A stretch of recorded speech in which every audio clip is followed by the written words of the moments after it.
from the beginning.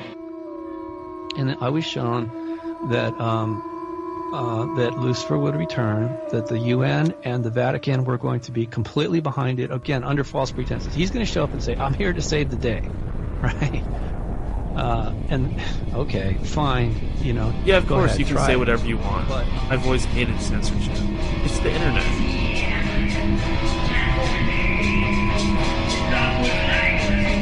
Sometimes, you know, once they get you for your first love bite, well, it depends on how aware you are, right?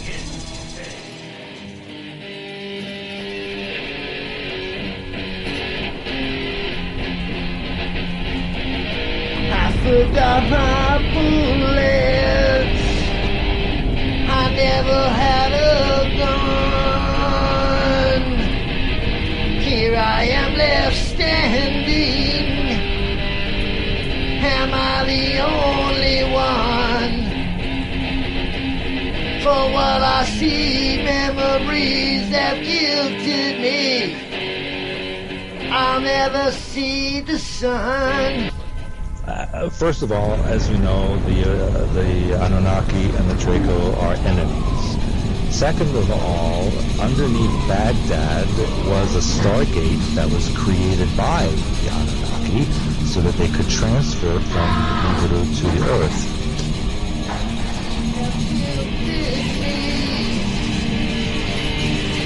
I'll never see the sun. I could just end it all, but the demons will have won. Practitioners that, you know, some are good and some use their magic for good and to heal and to help, and others do use it for evil. And, you know, in some cases, you know, people really were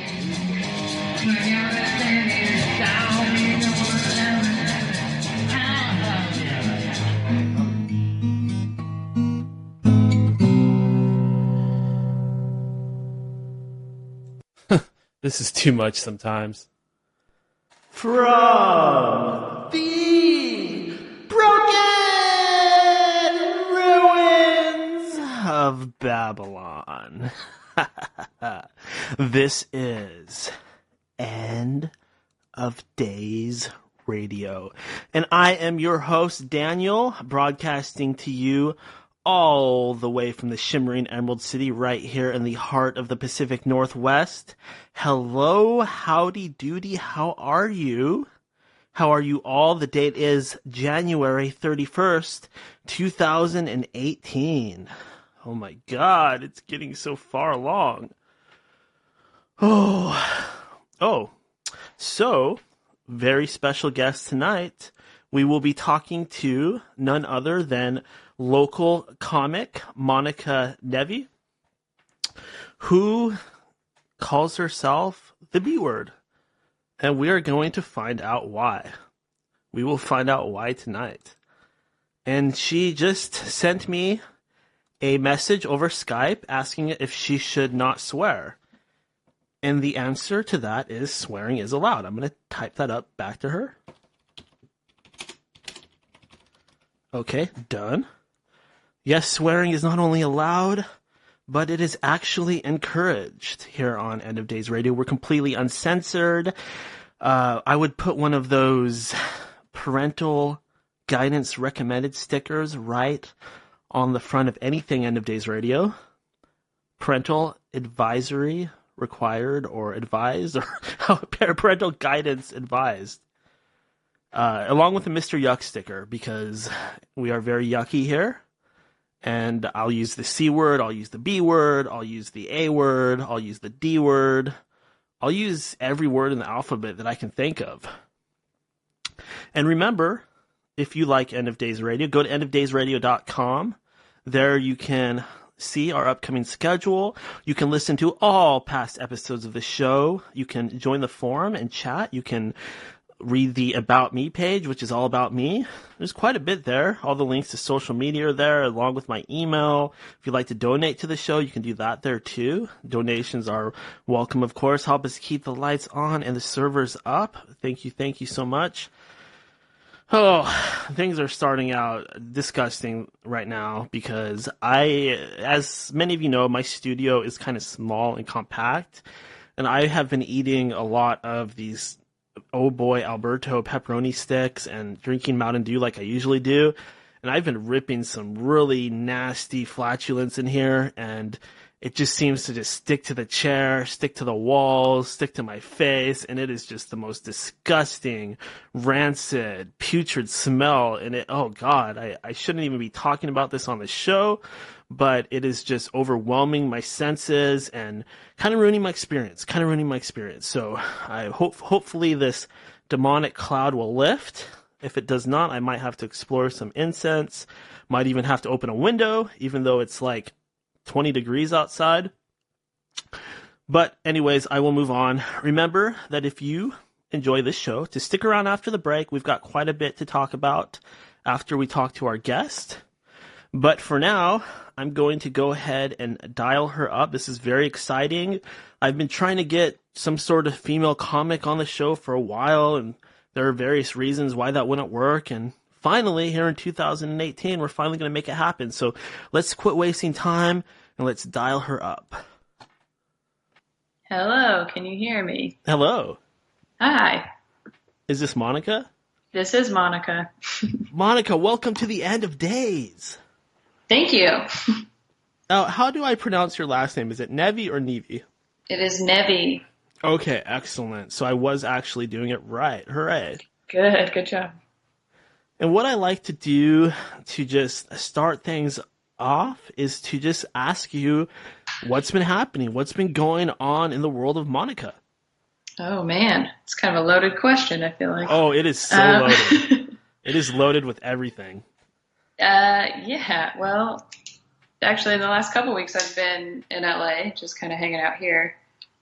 But before that, I just travel a ton. I do stand up all the time. I travel all over the place and kind of go back and forth between the Northwest and LA and then kind of all over. So the last couple weeks have actually been me relaxing for a little bit.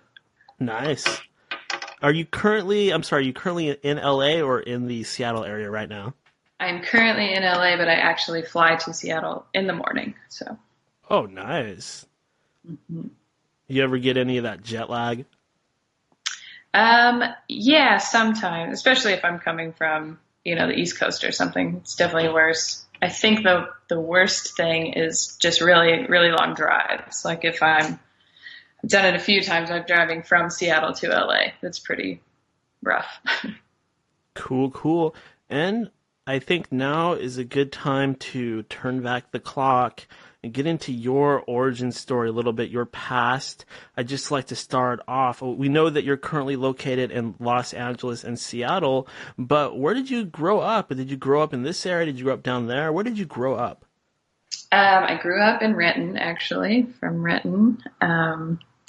So up there. And then I went to college at Seattle U. So I actually lived there forever until I moved here 2 years ago. And what made you want to move? Well, I think a lot of it had to do with the fact that I had never lived anywhere else. And as far as my career goes, a lot of people come here. This is where the TV stuff is. So it just kind of all made sense at the same time. Now looking back, I don't know. I would kind of maybe like to live some other places too. But yeah, it was kind of both of those things. I felt like I needed to go somewhere else, and my career was to a point where this kind of made sense. So. And what, if you don't mind me asking, what were your parents like? My parents are great, which is kind of different for a lot of comedians. They're fun people. They're very funny. They're pretty relaxed. Like we never really went to church or anything like that. Hardworking people. They always had jobs. My mom was actually my dad's boss. That's how they met. So yeah, they're just kind of, working people. Were they into joking around? Did they encourage you to kind of be a funny person? Definitely. My dad's side of the family is super, just everything is humor based. I don't know why really, but so everything's a joke. We're always screwing around. The funniest person I know is my grandmother. So it was definitely like something I was used to forever. And when you were growing up, were you, a lot of comedians say that they either were or they tried to always be the class clown. Was that the case in your story? It was not. I was actually like a really painfully shy child, like elementary school, really, really shy. And then as I got a little bit older, I think I became more comfortable with just kind of being who I was. I wasn't going to change that for anybody. And so I have a very like subtle under the breath, like I would make jokes about teachers or whatever in class, but never, not really loud, not really, even now I'm pretty low energy. So I'm not, causing a scene to be the class clown. But if you're close enough, I'll say what I'm thinking. And one thing that seems to be common with comedians, with funny people, is at least some form of depression. And have you ever experienced any of that? Have you had any depression in your life? Any sort of like, long weeks on ends of just feeling down in the dumps? Yeah, that's interesting that it is such a common thing for us, and I don't really know why that is, but I'm clinically diagnosed with depression, and I have been on an antidepressant for a long time now, maybe like 8 years. And then I have like really bad anxiety, which has gotten worse in the last year. So I've really changed a lot of things about my lifestyle in the last couple of months, which seems to be helping. But depression and anxiety are a huge thing for me. And yeah, there's a lot of us that happens, but I think it happens with a lot of people anyways. But yeah, it was, even when I moved here, it's sunny, but when I get back here, it used to be like a full week where I would just kind of be useless and stay in my room and sleep a lot. It's gotten better now, but yeah, there's definitely been times where I just want to hide. And what type of situations trigger your anxiety? I'm still trying to really figure that out. I think I just let my stress levels get really high, and then anything, like I wish it made more sense where it was like, oh, if I'm ever in this situation, that's when I have like panic attacks, or if this, but it's really kind of random. And I think when I'm not taking care of my body, that makes it the worst. I'm not eating right, or I'm not working out, stuff like that. Like it really, I really have to like just maintain my body to not have anxiety, which kind of sucks. But yeah, it had never bothered me on stage until like the last month, but it got so bad that I would kind of feel like I was going to pass out. So I'd be on stage kind of tunnel vision, like getting away from my body, but it was really me just like, I guess, having a panic attack for that whole time. But people couldn't tell. So do you find that you maybe put a lot of pressure on yourself? Yeah, and I've always been like that. I was an athlete all the way through college. I played basketball. And so like my grades and extracurricular activities and athletics, like I always just naturally put a lot of pressure on myself. My family never did that. And so I think that really carried over to all of this. I definitely put a lot of pressure on myself, more than I need to. And it does seem like, indeed, that a lot of comedy sometimes comes from some sort of dark place, or do you feel that this is the truth, or could this be all a form of romanticism? I think a lot of it does come, or can come, from dark place. I mean, a lot of it comes from stupid stuff too, but I've always had a theory that there's only two things that connect every person. And that would be that you laugh at something, you think something is funny, and then something hurts. There's pain. So I think it makes sense that those two things can go together. And comedy is so, especially stand-up, it has to be relatable, and I think that everybody can relate with being in pain. So.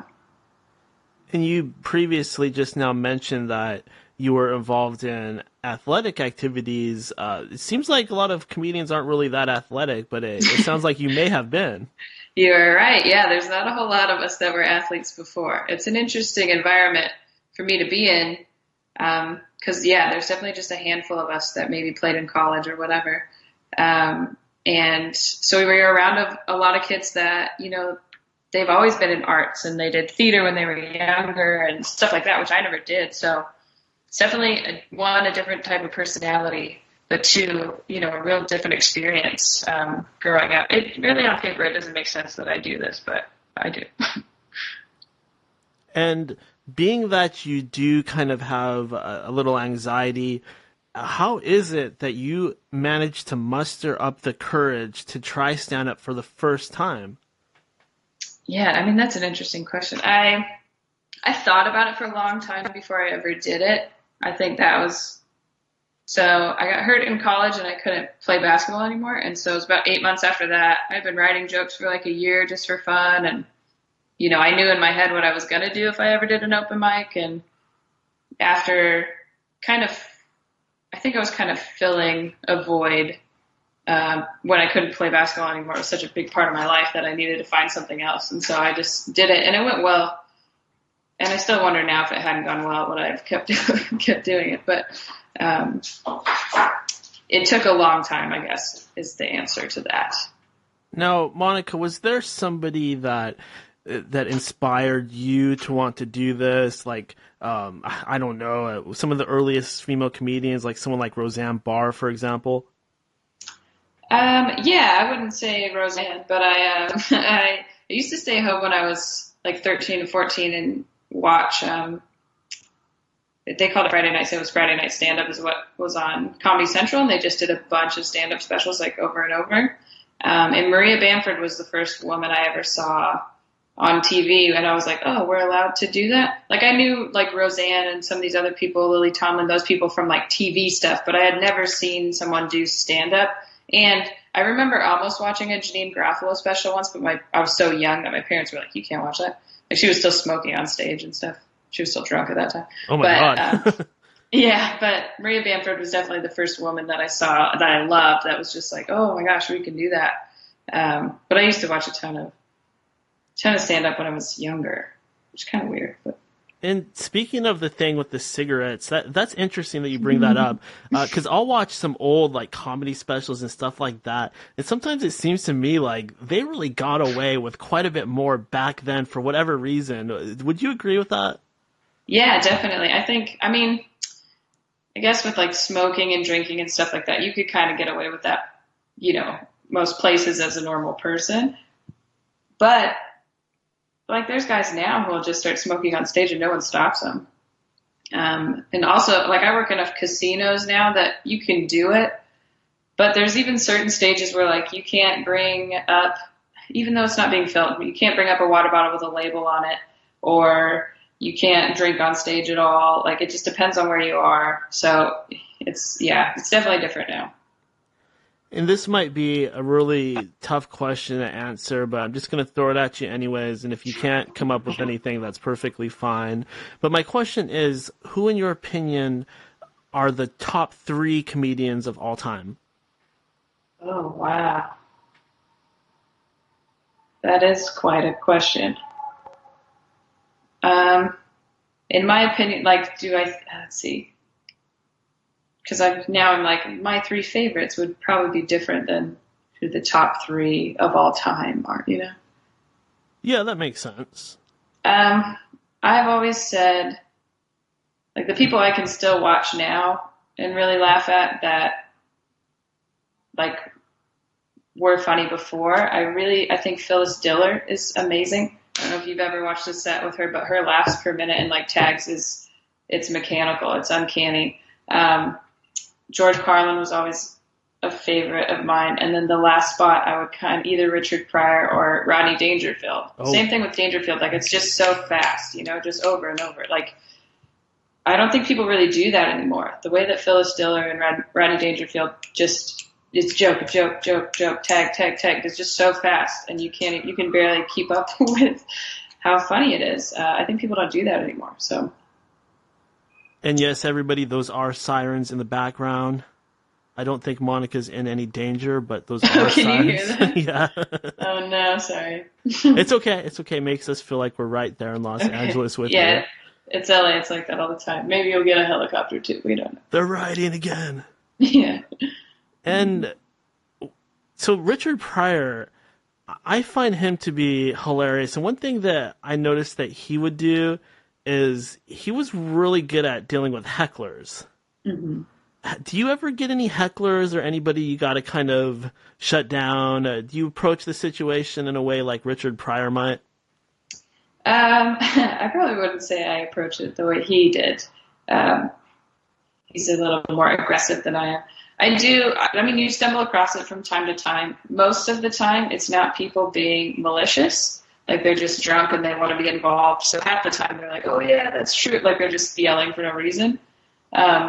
So sometimes, like, I'll get in conversations, and my brand a little bit and kind of the way I deal with this stuff is, I like positive thinking and stuff like that. And so we kind of become friends. Like, when people want to be involved, like, okay, let me get to know you. What's your name? Oh, and then I like subtly talk shit about them, but they don't really notice because they're drunk. So it's more, it's, I'm not going to like attack anybody, but, I've only had a couple of instances where somebody in the audience was really like, I guess, malicious, and it wasn't really to me. Like, we just had a guy stumble in drunk, didn't even know me, hear any of it, and then called me a bitch, like, from the audience. So then he got kicked out right away.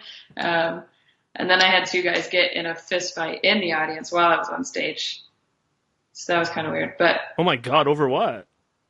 One of them kept talking. So, but he wasn't like talking. He wasn't like heckling the comedians. He was just kind of talking loudly to the audience, and the other guy was really irritated by that.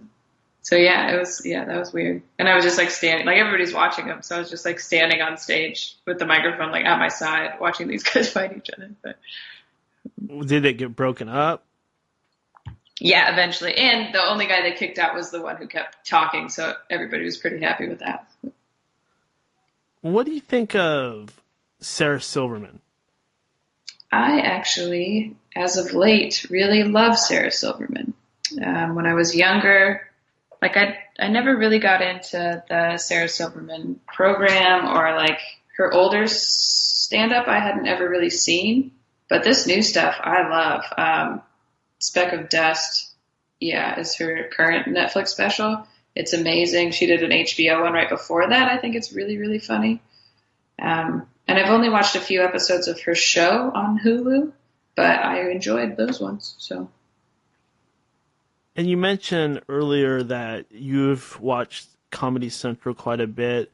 Are you a South Park fan? I wouldn't say, not that I'm not a fan. I enjoy it. There's some episodes that I loved, but I never watched it religiously enough to really, be like a super fan. Like, all my friends would be like, oh, hey, have you seen the Michael Jackson episode or the Warcraft episode, or whatever it is? And then I would watch it with them, but I wouldn't usually go out of my way to watch it all the time. So I enjoy it, but I wasn't such a big fan that I watched it all the time. Okay. Were there any? Are you a big fan? Sorry. Not really, but I was going to ask, are there any of the like cartoon sort of comedy shows that you like maybe The Simpsons or King of the Hill or any of them? Fair. I would say that Family Guy is probably the one that I watched the most of and really, really thought was funny.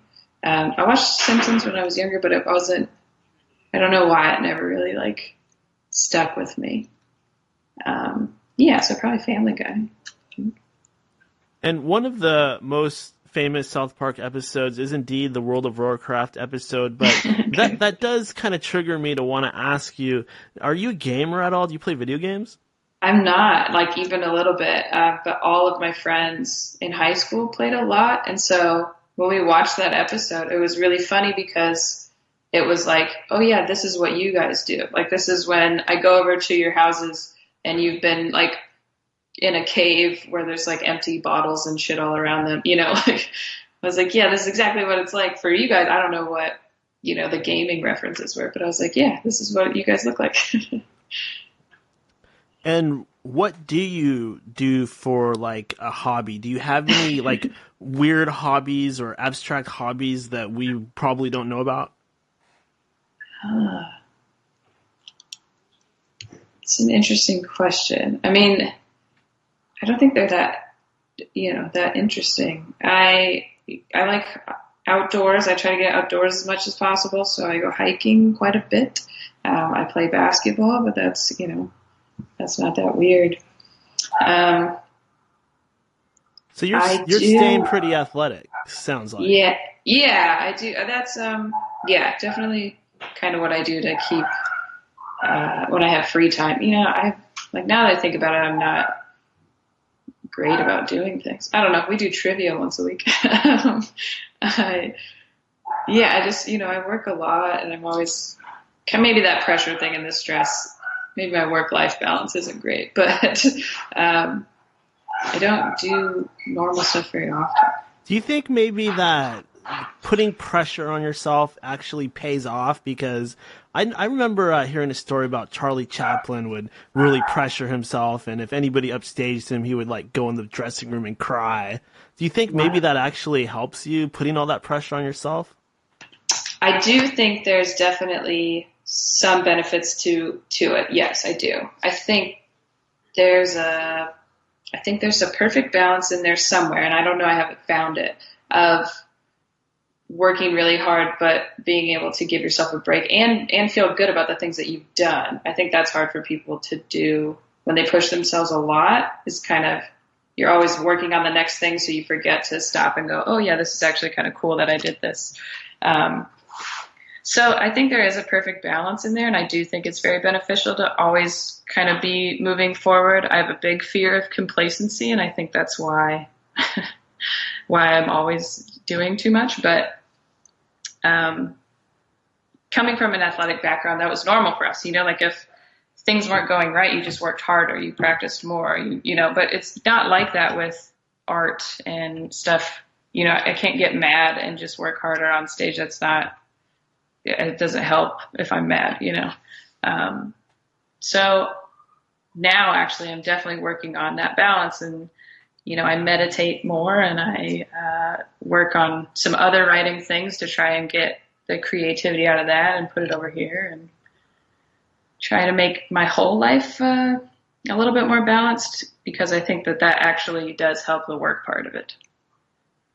Do you plan on having children in the future? That's a big jump. I don't know. I don't want to, this is always a weird way to answer this, but I don't want to physically have a child. But it sounds like it would hurt. Yeah, exactly. I worked with kids for a long time. I totally get it. I have a real kind of soft spot for,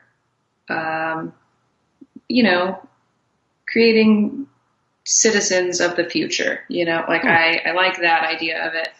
I do think that I would be okay with a kid. I think I would be a good parent, so part of that comes to it, but making it all work with, I haven't been in a relationship in so long that it doesn't come up very often. But I think I would want a kid. I talk about it on stage like I would never have them. I think some people buy into that a lot, but it's not really true. I think about adoption all the time, but I don't make enough money for that to be a thing now. But and you mentioned a little bit about your relationships and dating and stuff. How does that usually go for you? Are you into dating other comedians? Do you like basketball players? What type of dude do you go for? That's interesting. Since I've started doing stand-up, I haven't, I've dated a few people, but nothing has been real, serious or long-term. And that's partially, I don't like people very often. That sounds bad, but it's hard for me to find a connection that I really think is worth it. So if that has happened, it's usually not a comedian. I'm not really attracted to comedians at all. But then you have to find somebody who understands you and what you're doing enough to be okay with, I'm gone a lot, and they need someone who's independent and kind of doing their own thing.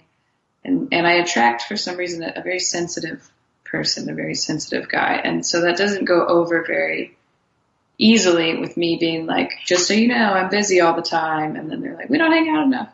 So It hasn't gone great. I think if there was a connection with someone that I thought was different and worth it, then I can make adjustments. They can make adjustments. I think that's how it should work, but I haven't had that opportunity yet.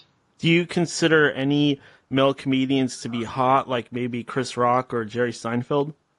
Why would you name those two? Because I think they're hot. No, I'm just kidding. You think that's your type? Trying to think.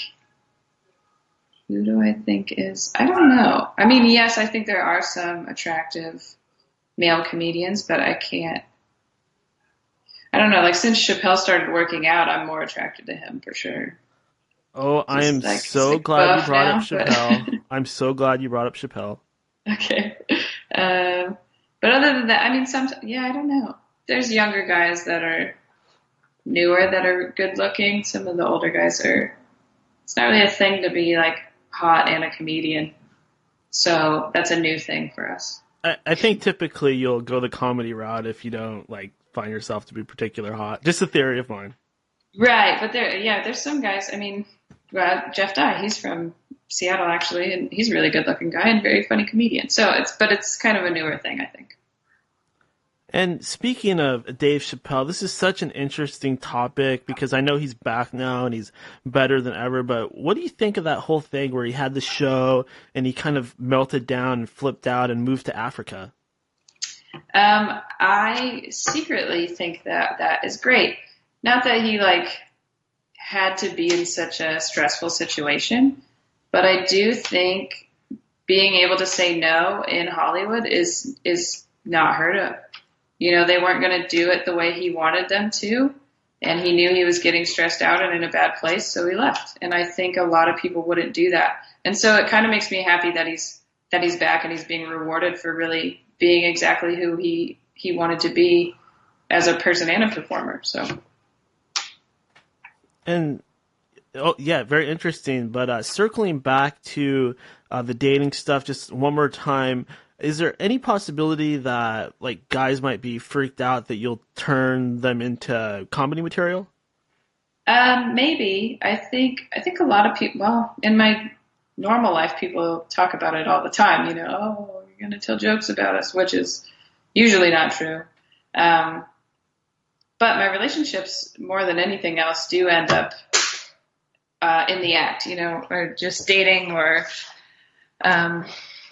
my family, or so, you know, like that's real stuff to me. That's what happens. So there's probably a better possibility that if I was dating someone, they would end up in there. However, I do have a real kind of determination that if I was in a relationship, like a happy relationship, healthy relationship, that I could make jokes that didn't put them in a bad light. You know what I mean? Like you could still be like, there's a few comedians who talk about their marriages and you're like, oh, that sounds great. But pretty much everyone else, you're like, you make marriage sound terrible. So I kind of like that challenge. So if it ever happens that I finally make a relationship work, I kind of like that challenge. Like I want to make jokes about my relationship, about my partner, but in like a positive light. Have you ever dated anybody that got like really threatened that you might be funnier than them?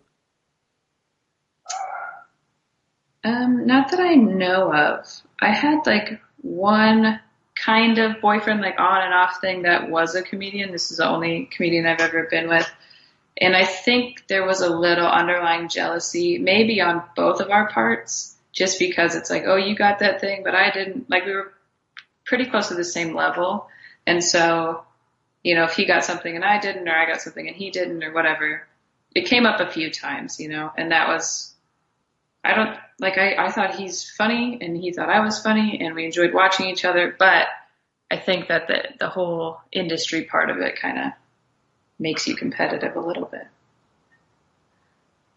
But other than that, in real life, I'm not really that like outgoingly funny. You know what I mean? Like I'm just more of a chill person. So if I'm in real life, like I'm totally fine not being the center of attention, not being the funny one. Like I enjoy that. So it doesn't come up like that. Yeah, my last guest said the same thing. You're the second comic to come on the comedy month we're having, and he said the same thing. He's like, when I'm just out and about, I don't try to be funny at all. I'm just normal self, and I pretty much save it all for the stage. Yeah, I mean, I enjoy joking around and making little jokes and stuff, but I don't by any means need it. In fact, like I'm still a pretty shy person. And so I kind of like just being there and having a good time. And people often are like, "Are you okay?" And I'm like, "Yeah, have a great time." But just because I'm quiet, so. And one thing that you tend to see here and there is a type of comic that doesn't really go on stage to be outwardly funny, but instead they kind of try to make a lot of political sort of points, a lot of like philosophical, political stuff. Do you dig that kind of humor at all? I'm impressed by it. I think that being able to touch on social issues and politics and stuff like that is a real acquired skill. Like I think you have to really learn how to do that, and I'm not really that good at it. So I do enjoy watching people who can really, really do well at that. It's not my favorite type of thing, just because from my point of view, like my comedy, I hope is a moment of relief for people. Whatever's going on in their life, they can forget about it for a second and watch me make fun of myself or whatever. And then bringing up something that, especially right now, is so touchy, like politics. Sometimes I feel like that can maybe remind people of how shitty things are. But some people just they're so good at talking about politics or social issues that they make everyone feel included no matter what, and still like kind of pointing out these flaws in it all that you don't think of, and I do enjoy watching that. I'm not good at doing it. Yeah, that's interesting because, now that you bring it up, that's a good point. Some people seem to be able to talk about that stuff without being like super offensive and trollish. Yeah, it is. I mean, and I don't really know what the difference is. I think you kind of like you have to kind of play the middle, and I think some of us are afraid to do that because you're like, well, what if someone thinks I'm on that side, but really I'm really liberal or whatever. I don't know. So I think you kind of got to be able to play the middle of it and make sure that everybody feels comfortable. Or you're pointing out this point that neither side can be like, that's not true. Everyone's like, no, that's kind of funny. I never thought about it like that. So it's a little, it always seems dangerous to me. I also don't think about that stuff too often compared to, just life in general and trying to get through that part of it without worrying about the politics. So my writing is usually just more centered around that stuff. It seems that you're sustaining yourself. I mean, not to get into your business, but it seems like you're able to sustain yourself. I mean, this isn't a side job or a hobby. You're actually making a living doing comedy. Do I have that correct? You do, yeah. This is where most of my money comes from, and I guess all of my money comes from comedy somehow. I have a podcast and some other things, but yeah, this is all I do, and it's been it'll be 2.5 years that I haven't had a day job. So, did you ever think this was going to happen? Did you ever think you'd actually make this into your job? When I first started, probably not. I mean, I was still in college, and I thought like, oh, this, I owe it to myself to try because I've been thinking about it for so long. But I was ready to use my degree and be my degree's in sports and exercise science, so I was ready to like coach and whatnot. But then as it went on, I think when I first started, but in my first few years, people would ask what my goal was. And I was like, I want this to be the only thing that I do. And now that is true, I have to kind of, you got to kind of reevaluate and be like, all right, well now how do I make this? Because the goal can't be to just do this forever and make a little bit more money at it. You kind of got to reevaluate and see, okay, well, I did exactly what I said I was going to do before. So now what should I say now? Because that can happen. What do you think of a guy like Carrot Top who uses the prop-based humor? That's interesting. I think he did it his own way. I kind of like people that do different stuff. It's, I I think it's funny, and then I feel like he's one of the first real guys like that was like, you know what, I'm just going to stay in Vegas and do this all the time instead of having to go to people. They can come to me. And I like that, of people just being like, man, I'm going to do it this way instead. I do think he's funny too. He's a little bit more energy than I like, but also I think it's got to be a lot of work for somebody to think about all those different, crazy props that he uses. So silly. And is there anybody that you just don't get, like somebody that you hear about and you're just like, I would never laugh at that?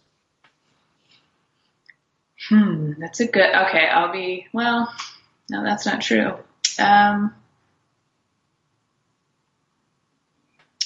was going to say, and this is kind of a cliche thing to say now because people don't like him anymore, but I actually really liked a couple of his out. Dane Cook never really, like the energy level never really did it for me because he's like so just kind of crazy and aggressive. So I never really liked watching his specials, but listening to his albums, because the jokes are actually really well crafted. He just adds so much with the physicality of it, and I don't need that.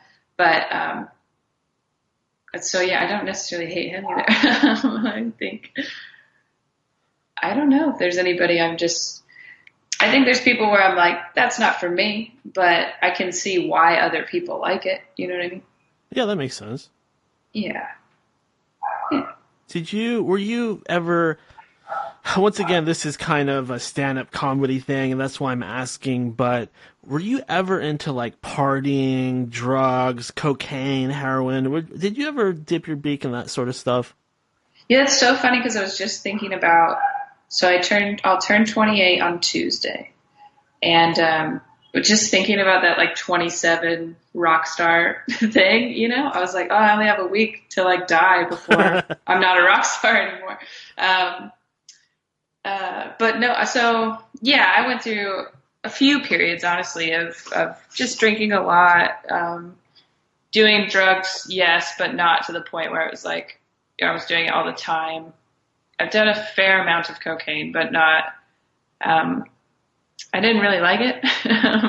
So I kind of eventually decided like, man, that's not for me. I've done ecstasy a few times, but otherwise usually more like I'm like a weed and mushrooms kind of person. Like I'm like, it comes from the earth. It's fine. But yeah, there was definitely I have one DUI, like there's definitely some points that weren't good with the drinking, but I never did heroin. So I take it you must be happy that pot is legal in Washington and California. Yeah, definitely. That's yeah, I think it's great. I don't smoke as much as I used to anymore because of the anxiety, but I do love it. And honestly, now that I'm taking so much better care of my body, the alcohol really is what I feel like has ruined my insides more than anything else. So if I can get back to the weed, I think that would be great and just not drink. Do you feel like pot might help you come up with jokes? When I'm high, I do, but then I read it the next day and I'm like, that is not funny. Why did I think that was so funny? I've sat down on purpose a few times when I'm stoned and really gone for it. And, it's just not as good as I want it to be. I'm trying to think of when I'm the most relaxed. So maybe that could be part of it, but I think of the most stuff when I'm in the shower or right before I go to bed or sometimes when I'm in the car. Like those are my three places that I really like come up with some good stuff. And it's never intentional. I can't, if I sit down and I'm like, you're going to write a joke now, it just doesn't work.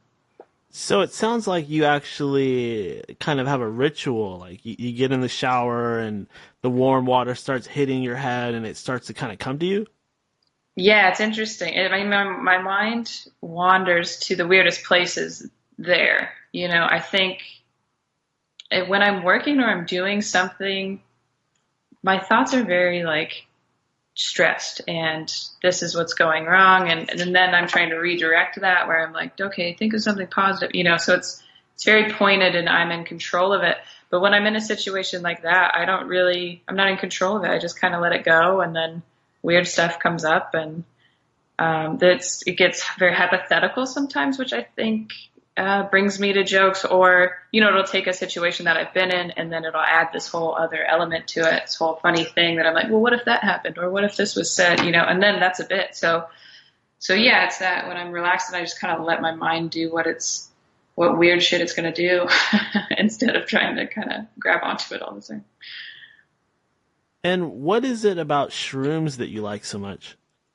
I like shrooms. I don't know. I felt good. It was fun to everything looks different, but I never had, people talk about the Cheetos bag was talking to him or what, that stuff never happened to me. I do have a bit about seeing Barbara Streisand in a rock, but it just looked like it. She wasn't talking to me or anything. But I think I'm still just kind of chill, and the thing with the uppers and the cocaine and stuff is it feels like I'm putting something synthetic in my body that I shouldn't be. But two, I'm not a very high energy person, so when you give me it, I don't really know what to do with it. You know what I mean? I'm I feel like I'm freaking out a little bit. So I think the mushrooms is okay, I'm high, but I'm still grounded in being me and relaxed, if that makes sense. Did the shroom thing, did that start in college or high school? I didn't do shrooms until after college, I think. Yeah. Until I was hanging out with comedians. That's when that started. I started smoking pot when I was in high school, but I wouldn't do it very often because of sports. And then in college too, during the season, I wouldn't smoke pot at all because they could drug test us. But then when I couldn't play anymore, I started smoking a lot of pot, and then I moved in. Well, another comedian moved in with me, and he smokes more pot than I've ever seen anybody. But also he was like, have you done shrooms? And I was like, no, but I kind of want to try it. And then I did it with other comedians, and then I was like, okay, I like this. So I've done it a few times. It's one of those things, though, where you're like, good thing we made it back from that one brain. You don't want to do it again right away. So I kind of like that part of it too. Did you ever mix shrooms with pot? Yeah. And sorry, it was clearly a traumatic time. We did, but that was the problem. It was me and my roommate at the time, and we just did a little bit of shrooms, but then we smoked hash, and I couldn't really differentiate what was what, and I was so hungry, and then I just laid on my bed and stared at the ceiling for a long time and then fell asleep. So it wasn't a good mixture. And to kind of get off the subject of drugs, I know it makes a lot of people uncomfortable. Okay.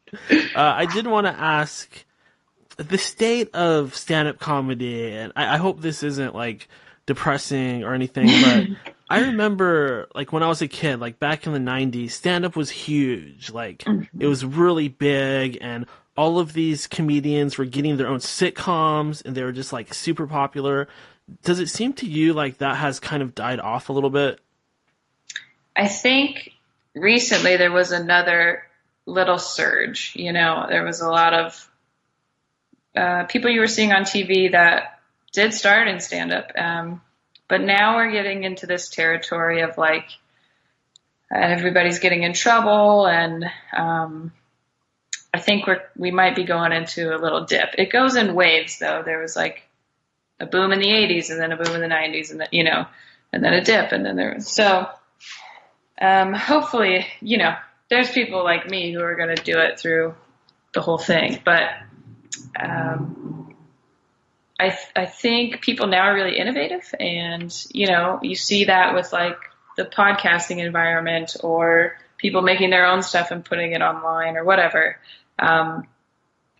I think maybe that's going to come into play a little bit more. If people are going to start saying no to comedians and this isn't what we're doing, then they might just change it themselves. And Monica, do you have a podcast?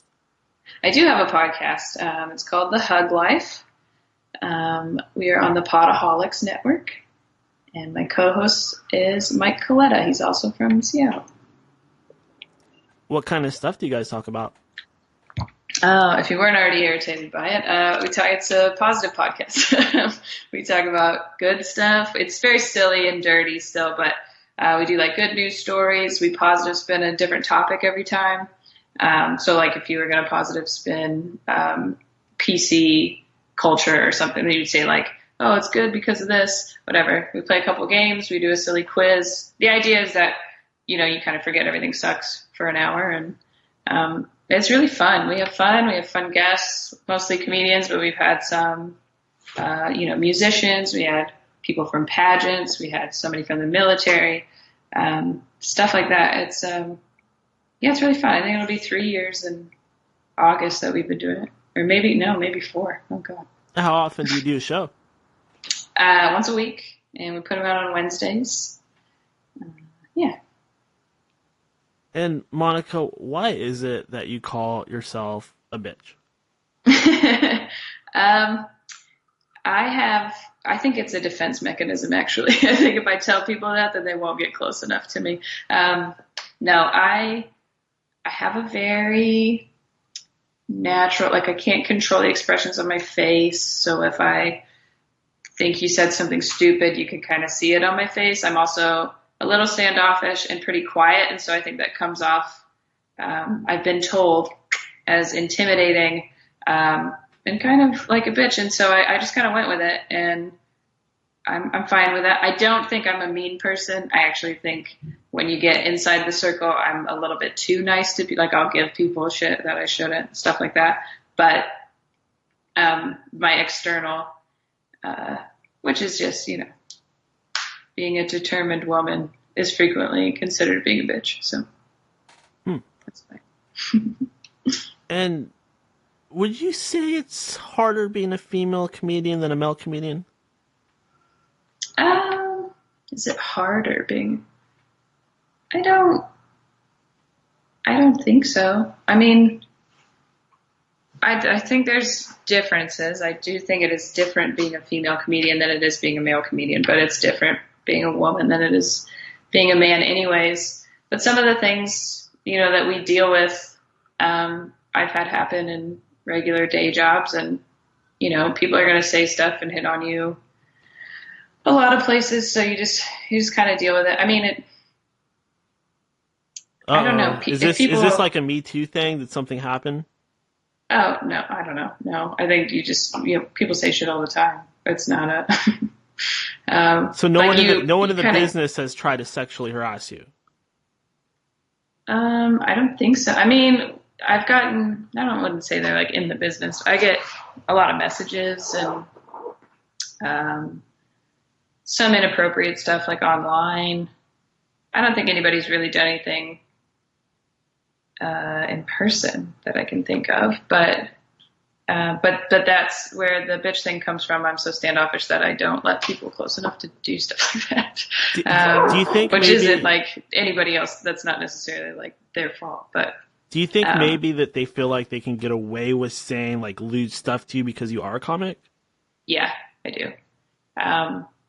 Yeah, how often I've heard like, oh, it's fine, she's a comic, or oh, it's, oh, you can take a joke, that kind of thing, to me or other female comedians, and I'm like, just because you said that doesn't mean what you said wasn't offensive or inappropriate or whatever.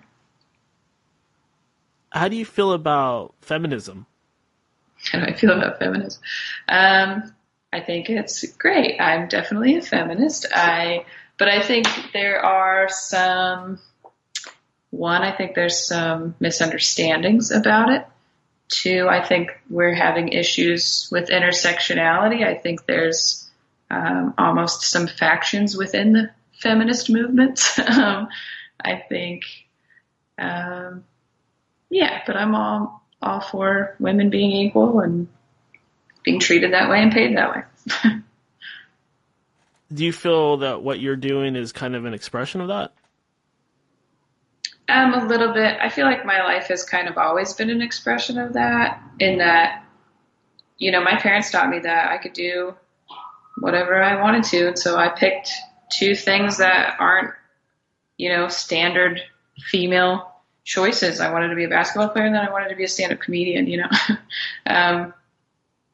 So yeah, I guess a little bit. I don't know if it was intended, but me sticking to it and being like, no, I'm going to do this because I want to, I think speaks to that a little bit. And this might be a weird question, and I ask because I know you're a fan of sports and athleticism. Are you into the cage fighting or UFC stuff at all? That's an interesting question, actually. I do not like the UFC stuff because they can hit each other in the face. So I do like Brazilian Jiu-Jitsu and like Eddie Bravo rules because, well, just now they started slapping each other, but you can't like hit each other. So it just looks like it's more tactical, it seems like to me, but also it just looks like really buff people like cuddling aggressively. And it's like, it's really fun for me to watch. So I actually do enjoy that. And I went to an EBI here in LA, and that was really cool. So that sounds like you're kind of, sounds like you're kind of into this sort of thing. Yeah, I kind of, a guy who does a lot of editing for me actually works for one of the Brazilian Jiu-Jitsu like leagues or whatever. I guess I don't know what they're called, leagues, tournaments, whatever they. And he does like their video stuff, and so he's gotten us tickets, and he'll like send me stuff, and it's really interesting. And it's, I don't know, I still probably relate to athletes a little bit more than I do to artists. So I kind of like watching that, and like you dedicating your whole life to this training and this type of is kind of fun to watch, you know, and they're still really like, that's just watching any athlete that is so well trained is fun. You know, it's impressive. Yeah. I just don't like the blood and them hitting each other in the face though. So how about Joe Rogan? Do you like him? Yeah, I do. And I kind of like his, I think a lot of us, or a lot of people think that we're supposed to be sad and broken and all of that stuff. And I think Joe does a good job of being like, no, I can be a person who takes care of my body and is married and, you know, is positive and athletic and still be really funny. So I do like that part of it for sure. I don't like listen to his podcast or anything, but, I do like him. Yeah, he's kind of, you know, I don't listen all the time, but he's almost kind of like the godfather of podcasting, I think.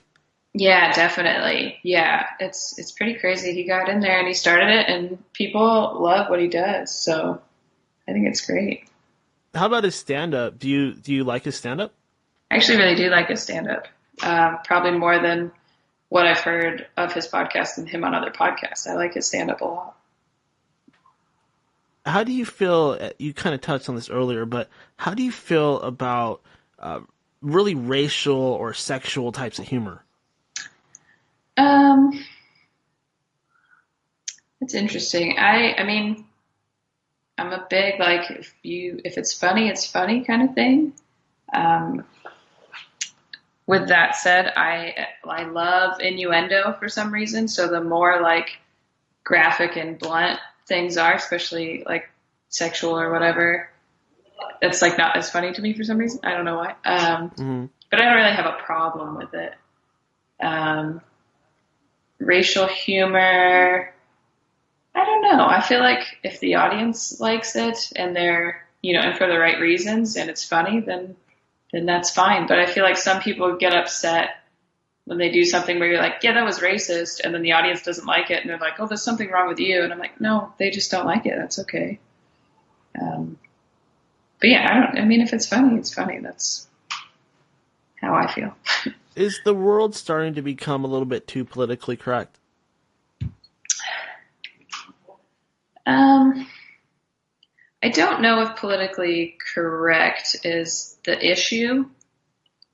I think that we're afraid to talk about stuff at all. It's like being PC is just kind of being nice. Is, you know, if you tell me you would rather be called something and I'm like, nope, I'm not going to call you something different. That's just not being nice, you know? Like if I told you my name was Monica and you're like, well, I'm going to call you Becky. I'm like, oh, well, that's not my name. That's different, I think, than we're doing this thing where somebody will be like, okay, I'm going to talk about race and my experience being a person of color. And then the audience is like, and you're like, why are you tight? Like, it's not going to be bad. Or if people are like, we're going to talk about politics, then everyone's like, oh no, this is going to be, and it's like, you're not even giving them the chance to say something funny or be, they're probably on your side. But I think it's not political correctness, but maybe that's where it came from. But it's just that we're afraid to even talk about stuff at all. Are you against censorship? Yeah, I think that it's almost an evolution thing where we censor, you censor us anyways, If somebody is so offensive that enough people are like, no, I'm not going to watch this, then you're not going to get a special. You're not going to have a show, those kind of things. And you always have the option of not watching or not, not going to it or not voting for that person. Like, you always have that power.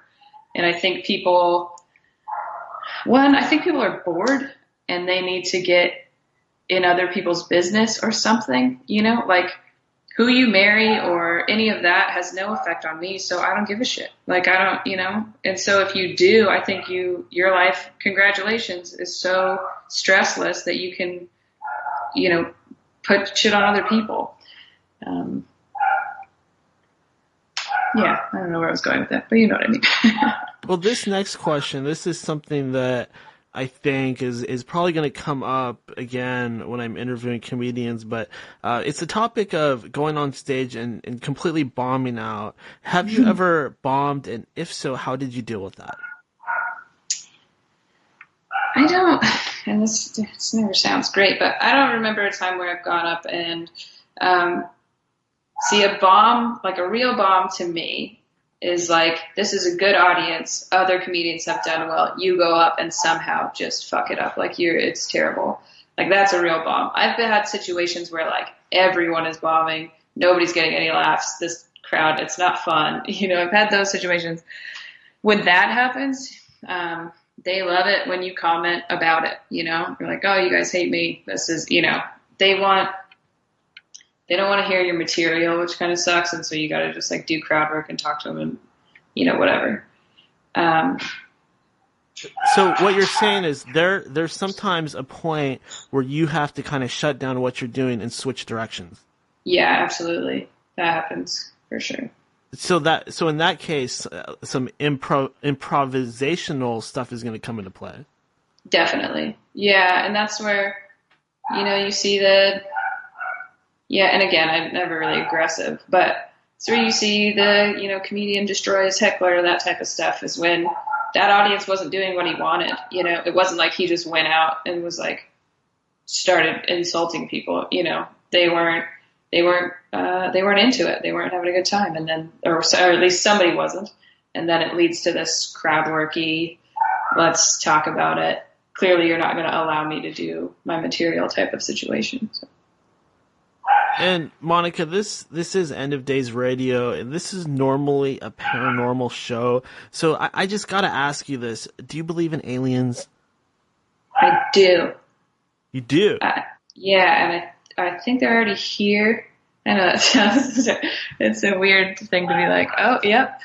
Because I seem like a pretty boring person. Not boring, but normal person. Yeah, I'm all about it. I can't... I just couldn't imagine that the universe could be so big, even bigger than we can really comprehend, and there wouldn't be something else, right? Like, that just seems, one, very arrogant of us to be like, nope, we're the only ones that are alive. So yeah, maybe they're not already here, but still. No, I'm with you. I think they're already here. In fact, yeah. I think they're walking among us. Yeah, I think... I do. I am recently, I think a lot about weird stuff, but the more things are happening for me lately, I'm like, okay, this is something different. This isn't, there's some, the energy, the power, all of that stuff is something than I ever thought it was. And yeah, there's just no way that the universe is that big and we are somehow just the only thing. Now, have you ever had a paranormal experience? I have. I don't really know if it's such a weird story, and I don't think I've really told it on anything, but I was in Spain. It's the only time I've really been to international trips ever. I think I've been to Canada before. I went to Spain my senior year in high school, and we were in Seville, right? Yes, we were in Seville. There's a cathedral there. It's like the biggest one in Western Europe or whatever, and Christopher Columbus is buried there and whatever. And so, like, walking around it, and on the backside of the altar, there's this really small room that you kind of have to step down into. And every time I walked by it, my heart would start racing. Like, I wasn't looking at it or anything, but I would just walk past it. It like was really like noticeable and bothering me. And so I started going around and asking like the security guards and the people who worked there. And I was like, what is this room? Mind you, it's like my Spanish, and none of them knew who it was or what it was. And then I went and I just stood in front of it and I stared at it, and it had like these two like coffin looking things on the side of it. And then it had just like a engraving of a crucifix above it. And I just stared at it.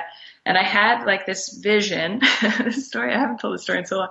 And it was really weird. It was me on my knees, with my arms out, in like what I would describe as like two monks holding my arms. Okay. And I was like, oh, that's such a weird thing. But I have a pretty active imagination. I didn't think too much about it. But then, I'm telling some of the other students in the group, and I'm like, this is really weird. I feel weird. This is what happened. So then we go to this other museum and we walk in, and the first painting on the right side was exactly what I had described, only with Jesus on his knees. Oh, wow. To the point where I like just stared at it, and I like tapped one of the kids I had told and pointed to it, and didn't even have to say like, oh, this is what, like, I just pointed to it, and she was like, oh shit, that's what you just described.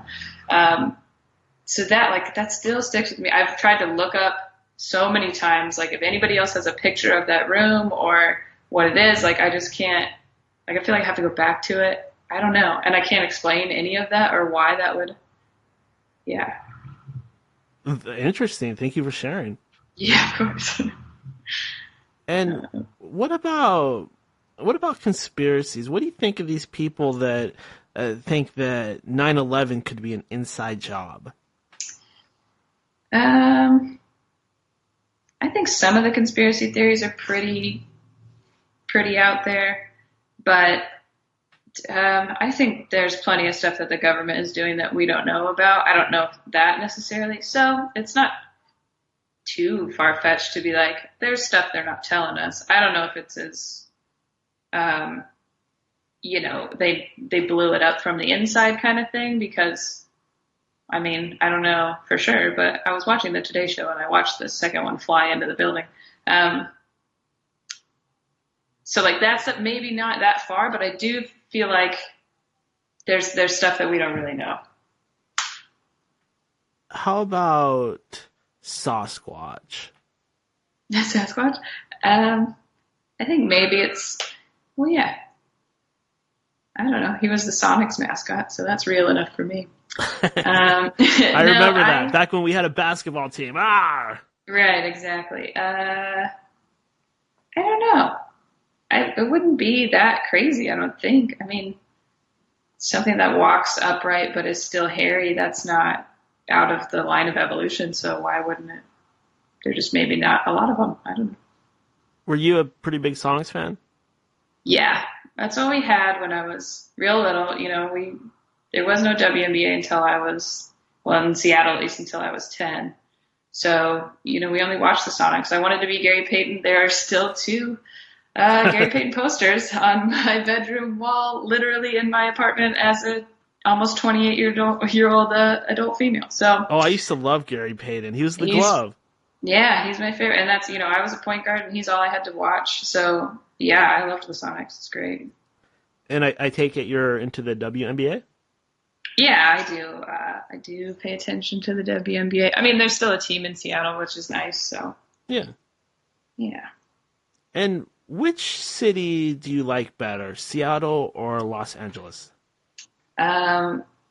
Definitely Seattle. There are good things about LA, and they're very opposite of each other, except for traffic's pretty much the same and the prices. But yeah, it's like everything I like about Seattle, I don't like about LA, but then the things that you don't like about Seattle are things that I like about LA. So it's kind of nice being able to go back and forth. Does Los Angeles have a lot of shallow people? I don't know. This is how I explain this. I think I do, yes, they do. They also have a lot more people in general. I think the city makes you weird because it is so industry based. Like New York, there's so many more people and it's so dense that you're around normal people all the time. Like famous people can go into bagel shops or whatever and just kind of hang out. But here, everyone is in the industry pretty much, and famous people don't go out places except, Beverly Hills and stuff. They kind of segregate themselves. And so it makes I think it makes people on guard all the time. Like, what can you do for me? Where you're obviously in the industry, so am I. Like, it just makes people weird. So I don't want to think that there are no genuine people. I think they're just acting weird. Yeah, that makes a lot of sense because that's kind of how you progress yourself sometimes, is by knowing the right people, shaking the right hands, and being at the right social gatherings. Yeah, definitely. Do you feel a lot of pressure to be part of that whole scene?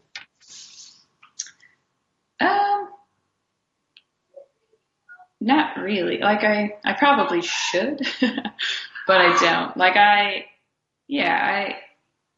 like the distance and there's people in comedy that I have become friends with that I know are good people and genuine people, and we connect on a level that's completely outside of anything that's in the industry. But there are also situations, or when people are like, well, we got to do this because this person will be there. And I'm like, I just don't want to really be into that type of thing. Like you're right. I probably should be, but I'm not really, and I'm gone a lot. So. Have you ever run into anybody walking on the street in LA? Have you run into Tarantino or anybody like that? We saw William H. Macy one time. I saw Marlon Wayans in a yogurt shop. But other than that, it's like a lot of comedians I've worked with are pretty well known, but if I run into them here, like we know each other, so that's cool. And then, I mean, you go to the Comedy Store or whatever, Laugh Factory, those big clubs, there's always people that are pretty famous there, so. Monica, would you ever go on a sketch comedy show like Saturday Night Live?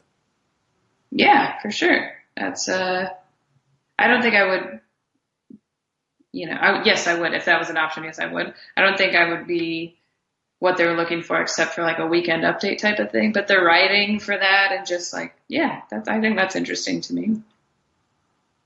And to kind of jump topics once again, how do you feel about our current president, Mr. Donald Trump? How do I say it without being super crazy? I think he's an idiot. Be crazy. Be super crazy. I try to pretend like I'm not as left-leaning as I am, but I'm pretty far to the left.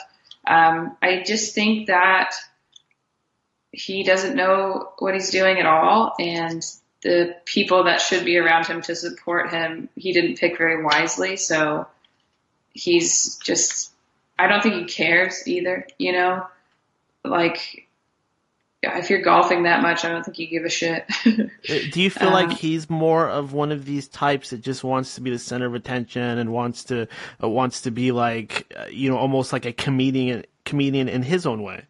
Absolutely. I think that he did it just to prove that he could. I don't think he ever had the intention of, with the job at all. He just wanted, he only thought to the part where he got elected. He didn't really think about after that. Yeah, I think it's huge. He loves attention. He has that confidence that I'm jealous of. He can fail and do things so poorly and still have so much confidence in himself and really blindly. And I think a lot of us are so hard on what we're doing, even when we're working really hard and doing things correctly and caring about other people. And then you see this guy who's got the most power in the world, just so confident in making the worst decisions ever. And you're like, why can't I be like that guy? Not that I want to be like him, but you know what I mean. Feel about myself. Are you a religious person at all? Do you have a belief in God or a higher power?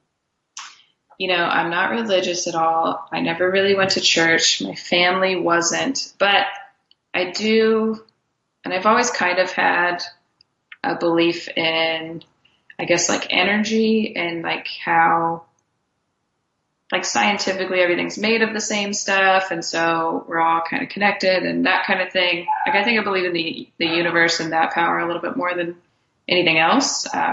God doesn't really speak to me at all, but I think that stuff's interesting. I don't know enough about it. It's kind of a newer looking into kind of thing. But yeah, I think my higher power is just, it would be like the connection of energy.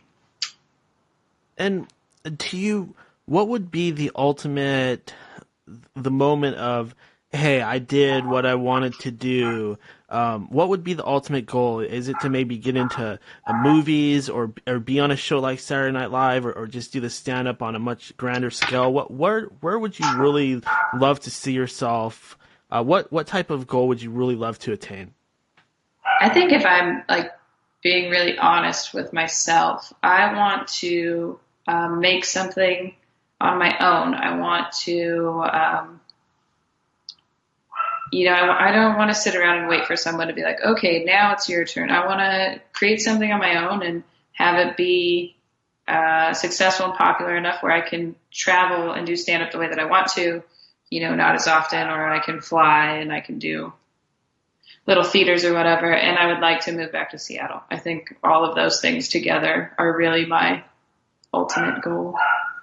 When you started being able to actually make a living with comedy, did you become a much happier person?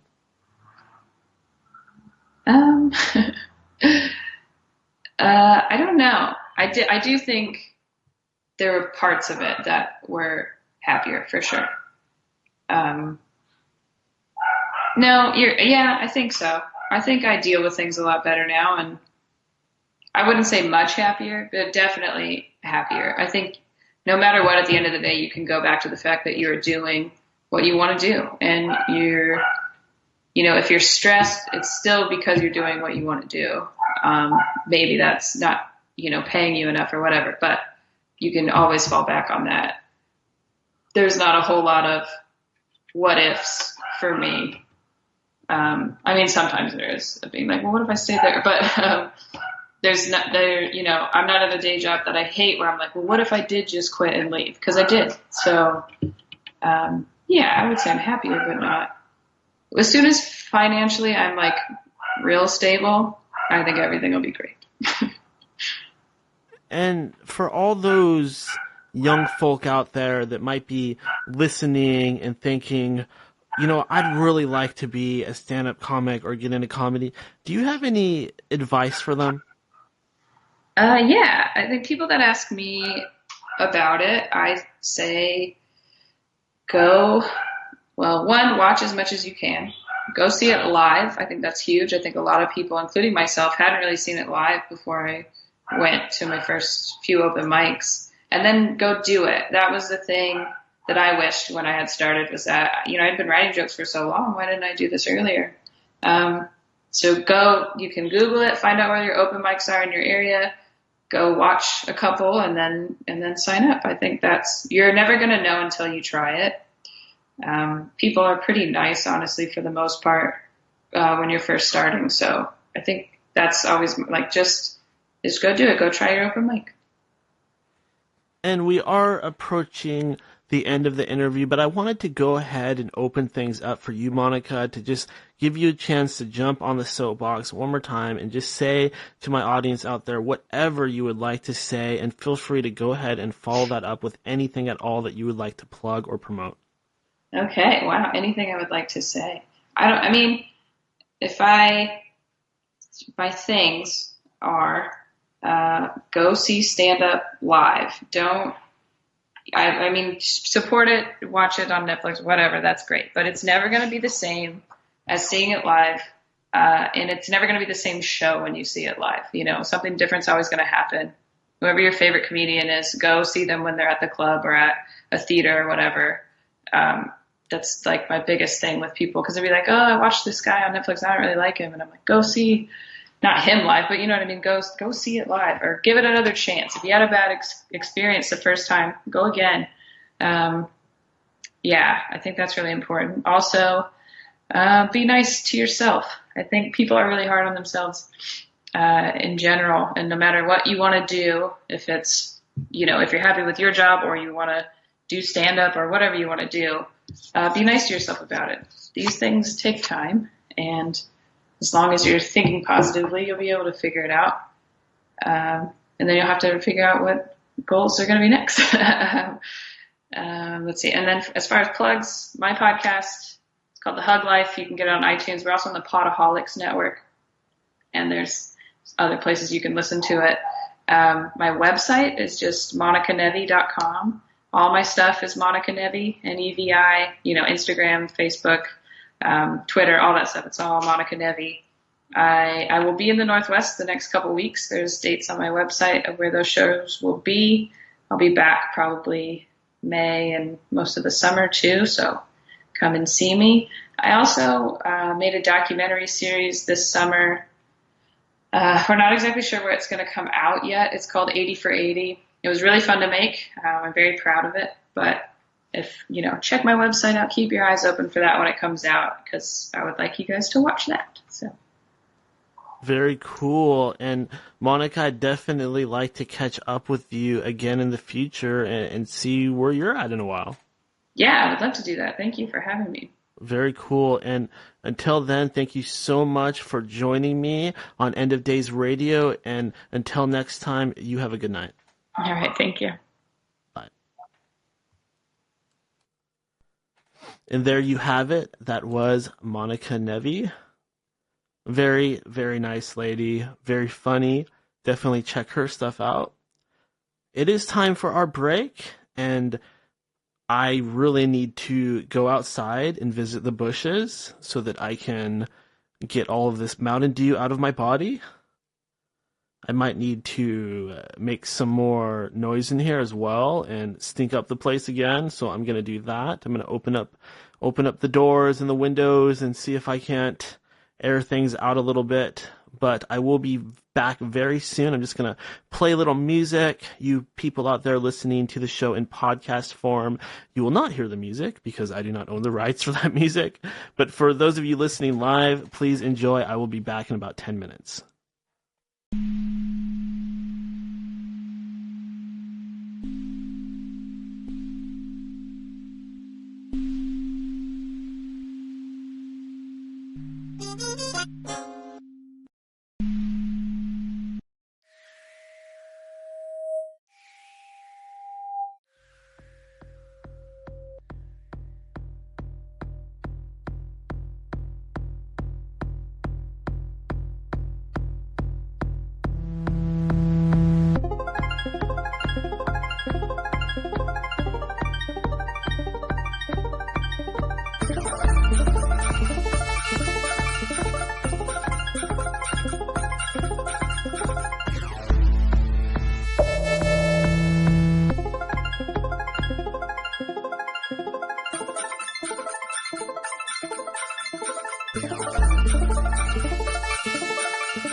Raising consciousness and awakening mankind. This is End of Days Radio.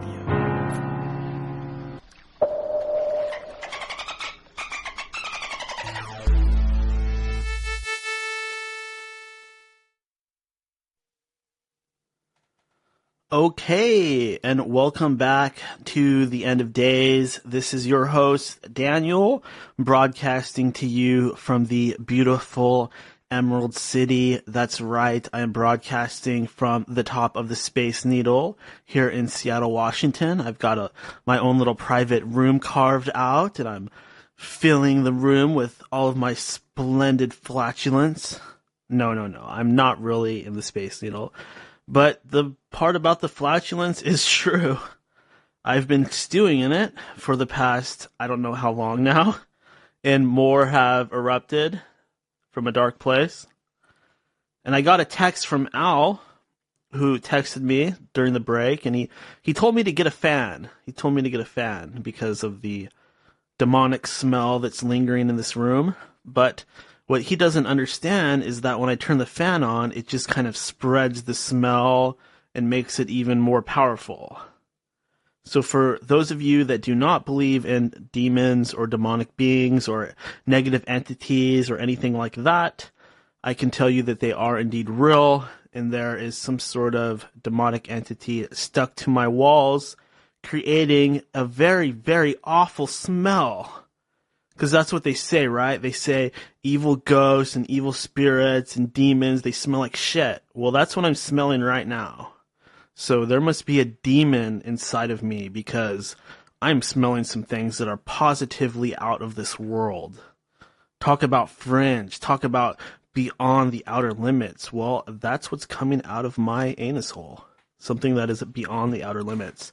But anyways, let's move on from this disgusting topic.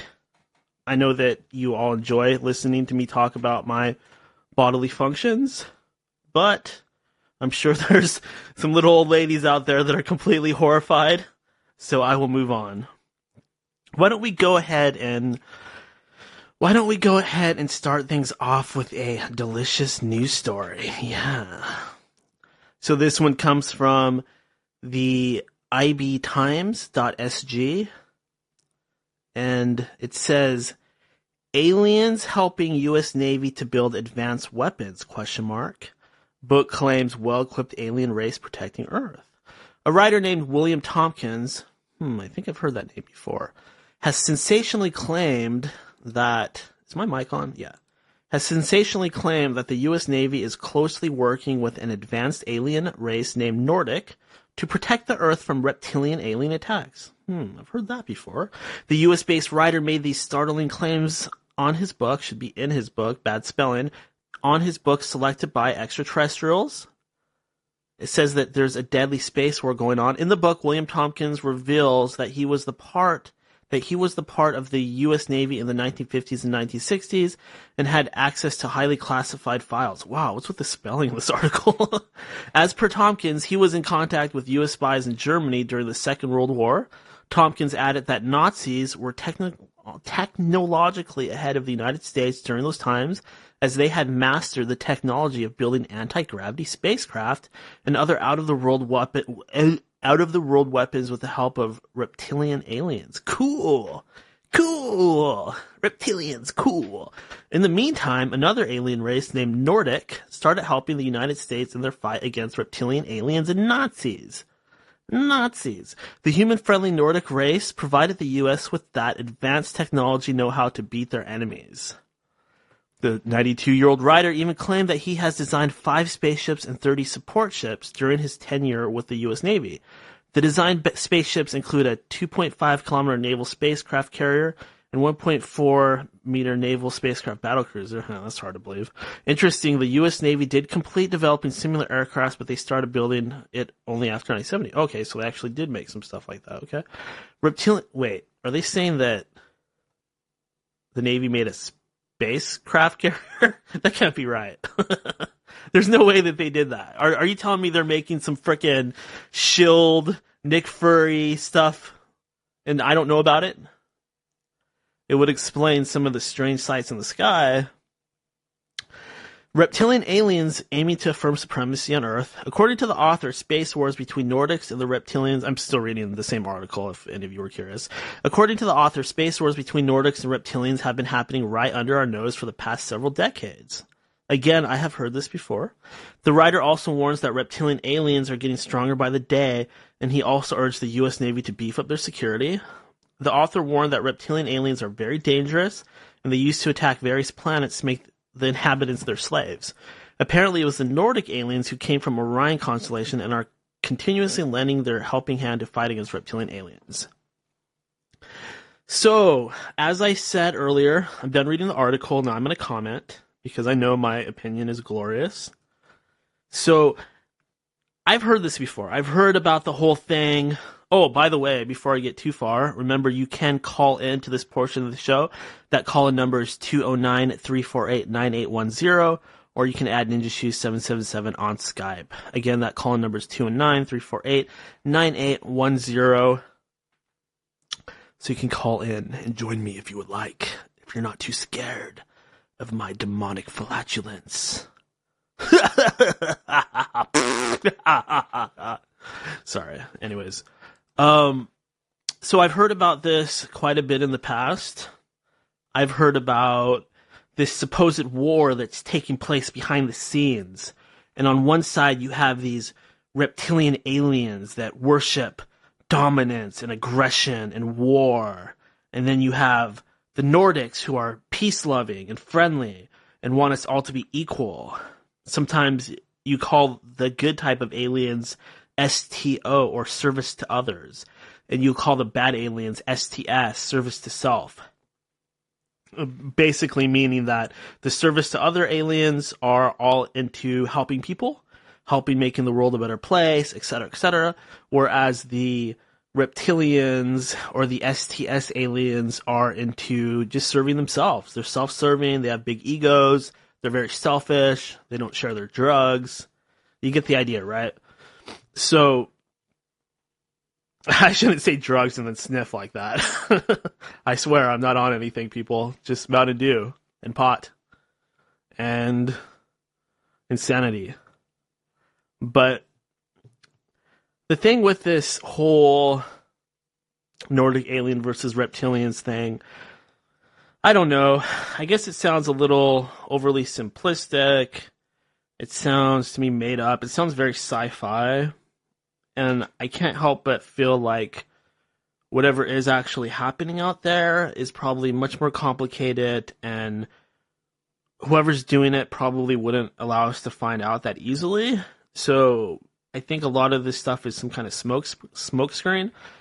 That may or may not be the case. I don't really know. I've seen so much stuff on the reptilians and the Nordics. I personally believe that both alien races exist. But I don't think that because you're a Nordic, you're good, or because you're a reptilian, that you're bad. If these races do exist, then I would have to think that they would have free will, and they would be able to choose their own path. I've even heard this theory, that this whole Nordic aliens versus reptilians thing is a trick.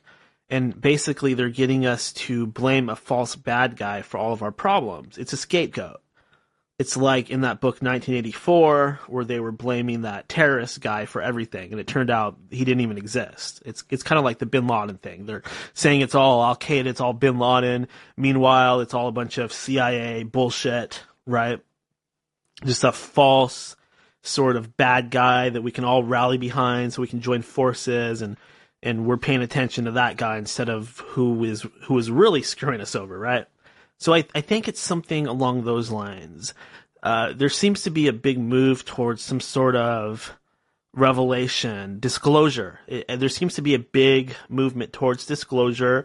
We've seen this stuff from the Catholic Church. We've seen it in our movies. It seems like every day more and more people believe in aliens. So it makes you wonder, what is going on? Why is this being pushed on us? A possibility might be that in the future they are planning on blaming these reptilian aliens on everything. Blaming everything on them, I mean. Kind of like what I said last episode about the Illuminati.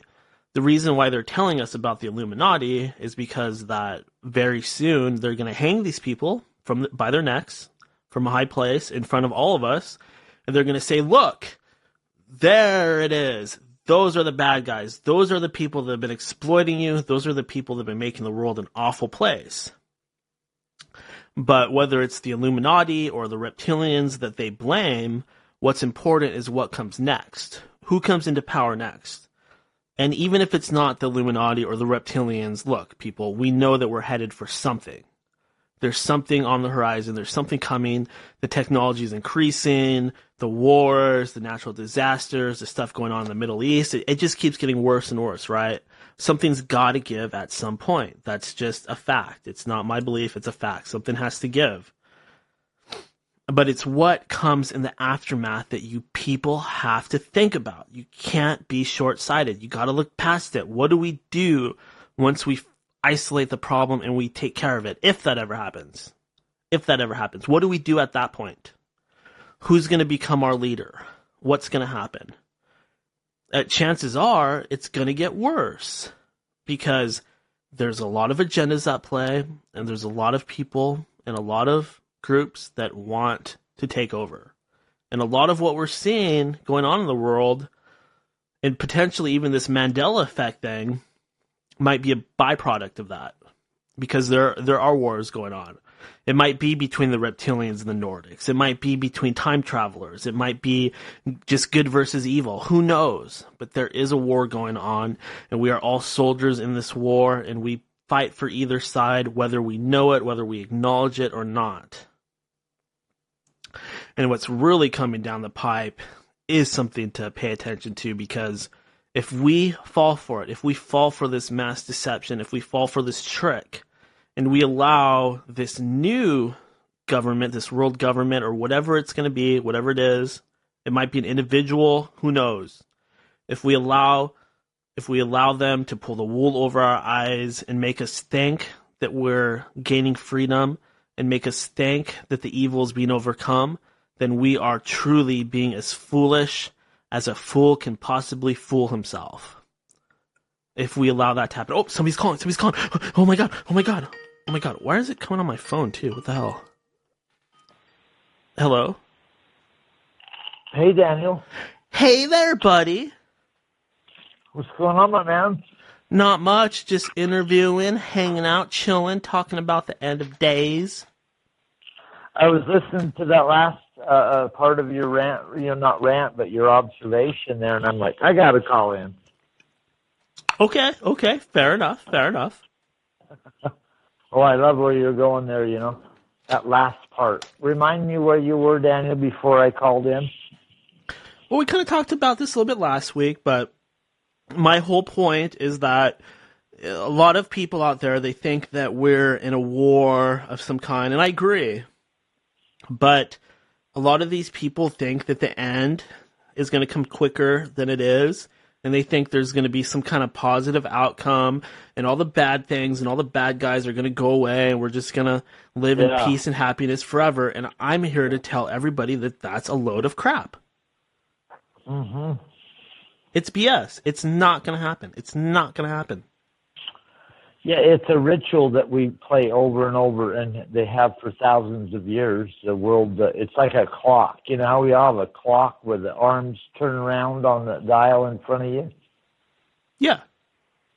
Well, the rituals continue year by year, day by day, throughout time, and that's a solid, fixed universe that they play out these rituals in.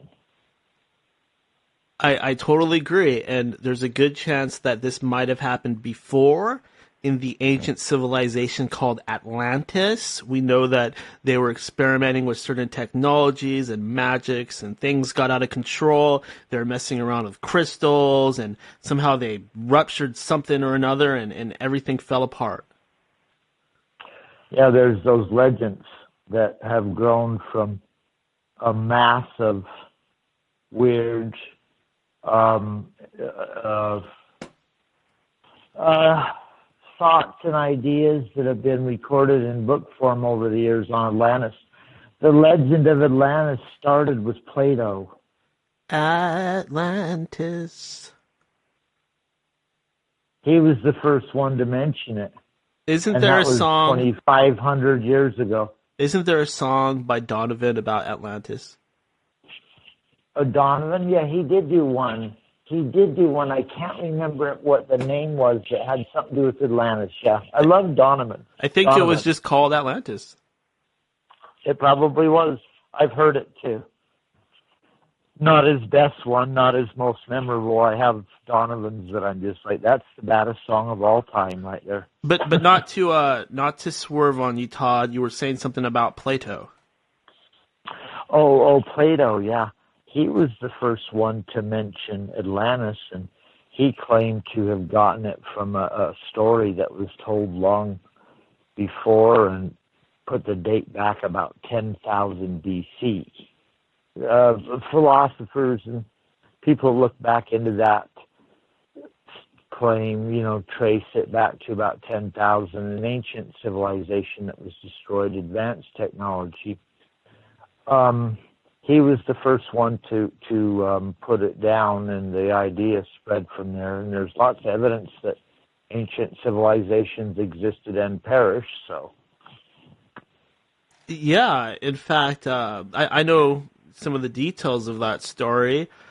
It was actually the Egyptians that told Plato about Atlantis, and they told Plato another thing. They said, you Greeks, you guys are children compared to us Egyptians, because our knowledge goes all the way back to the old world that came before Greece or Sumer or any of those civilizations. The Egyptians, they at least had that knowledge for a while, and I don't know if it was the burning of the Library of Alexandria or what happened, but it seems that they lost it. It wasn't, they didn't tell Plato directly, Daniel. They told one of, they told one of his guards that was guarding one of their most famous people in Greece. And I can't remember the name, but Plato recounted the story. And you know what's funny about Plato and who was his teacher? Was it Socrates? Socrates. They both believed in Zeus. Yeah, because they lived in Greece. But they literally believed that Zeus was like a real guy. Yep, up on the mountain, Mount Vesuvius, or was it Mount Olympus? Mount Olympus. It's funny, though, when you think about that, because obviously Plato and Socrates were like a couple of the smartest people that ever lived, period, yet they believed in Zeus. Well, that's what they were raised on. It's like if you and I are talking and you're like a Catholic and I'm a Mormon, that they're talking at the times, and that was what the society around them believed. That was their traditional cultural beliefs, and they recorded it. You know what affected Plato the most?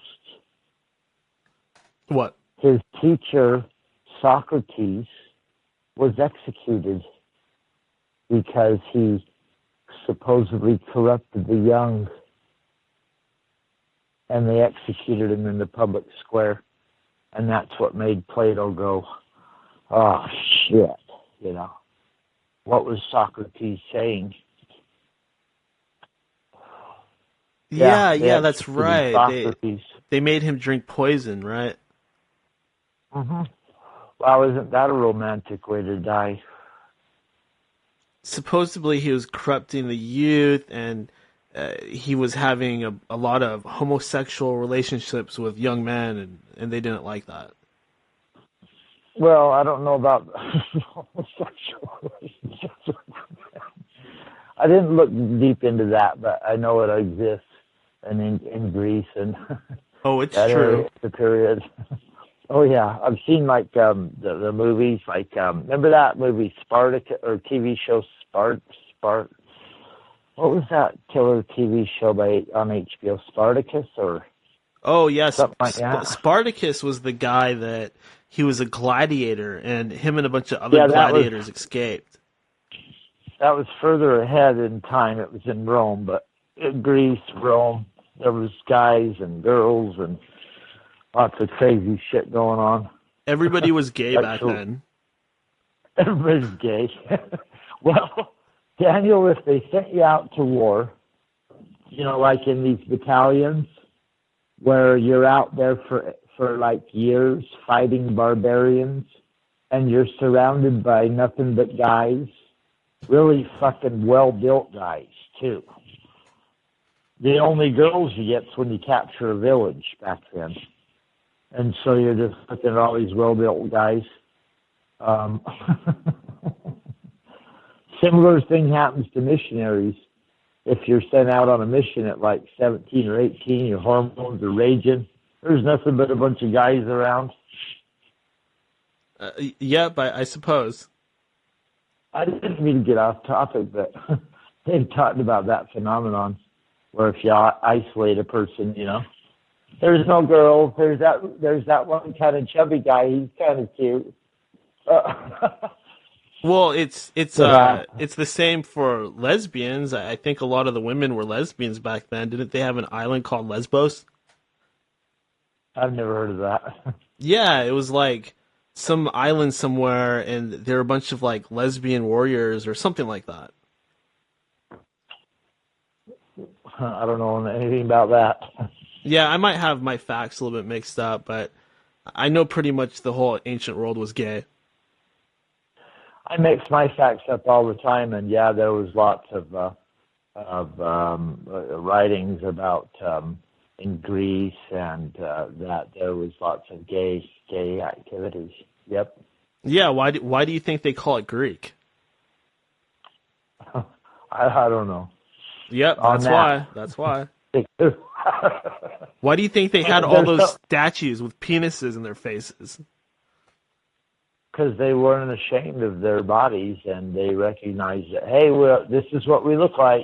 Plus, they like that shit. They're like, yeah, let's make another statue of Zeus. Yeah, Zeus has a nice ass, yeah. Well, Daniel, they did worship the perfect physical physique. The best-looking people were like, there he is. You gotta love that. I guess. But Daniel, it was ruthless back then. The people that were the most well-built and trained, and they were groomed, man. They were like the universe's razor knife.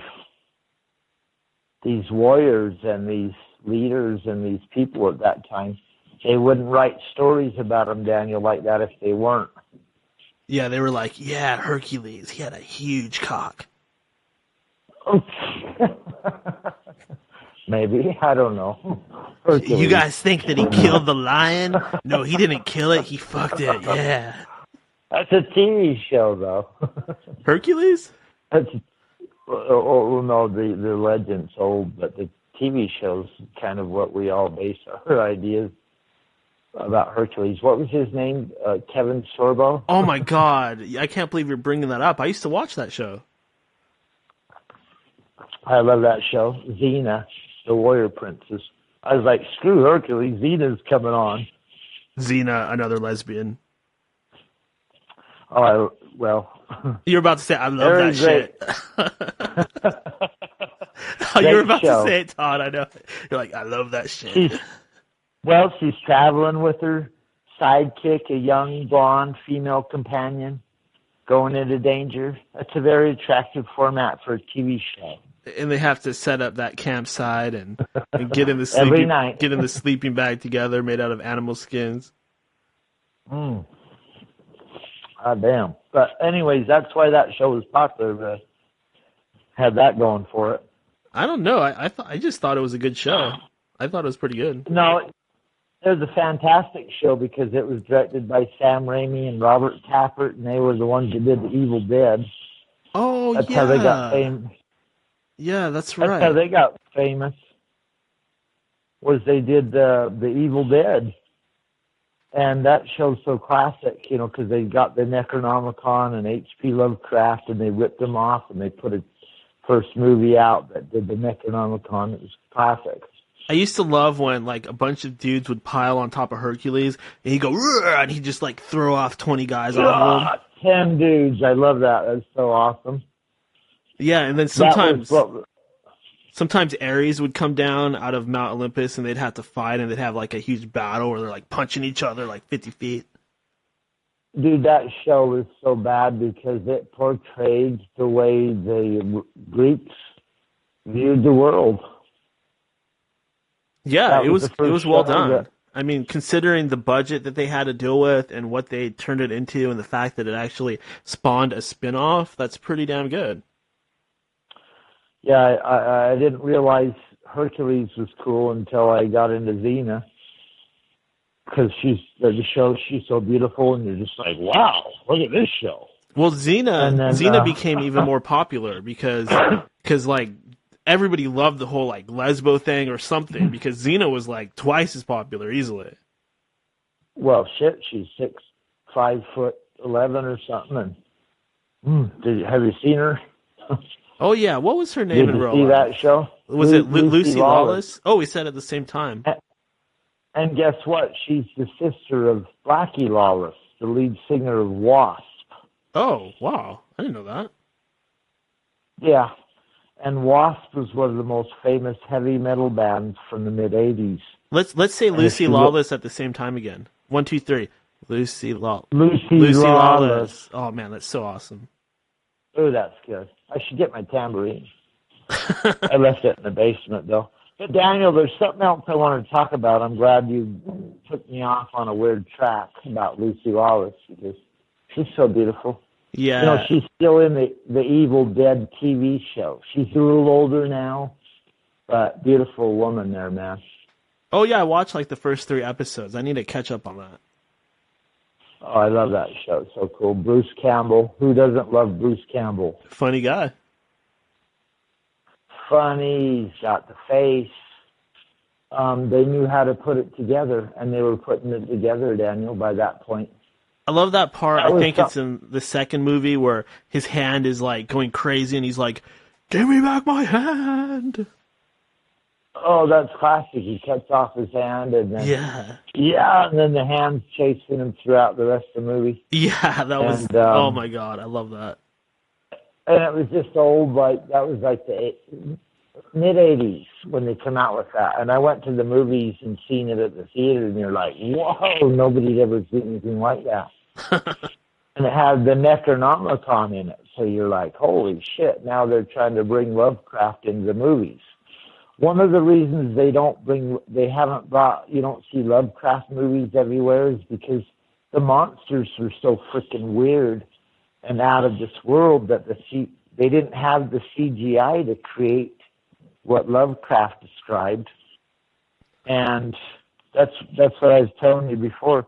They couldn't quite create those weird aliens Lovecraft described back then. You know, so Todd, I think they could. I think they could, but I think Lovecraft was just too over people's heads. I mean, you have Clash of the Titans with big, scary claymation guys. I mean, if they really wanted to, they probably would have done it. Well, Clash of the Titans is like old school mythology that we're all taught in school. It's almost boring. It's like history lessons put to movies, because all based upon Greek mythology. Incredible. Have you ever read like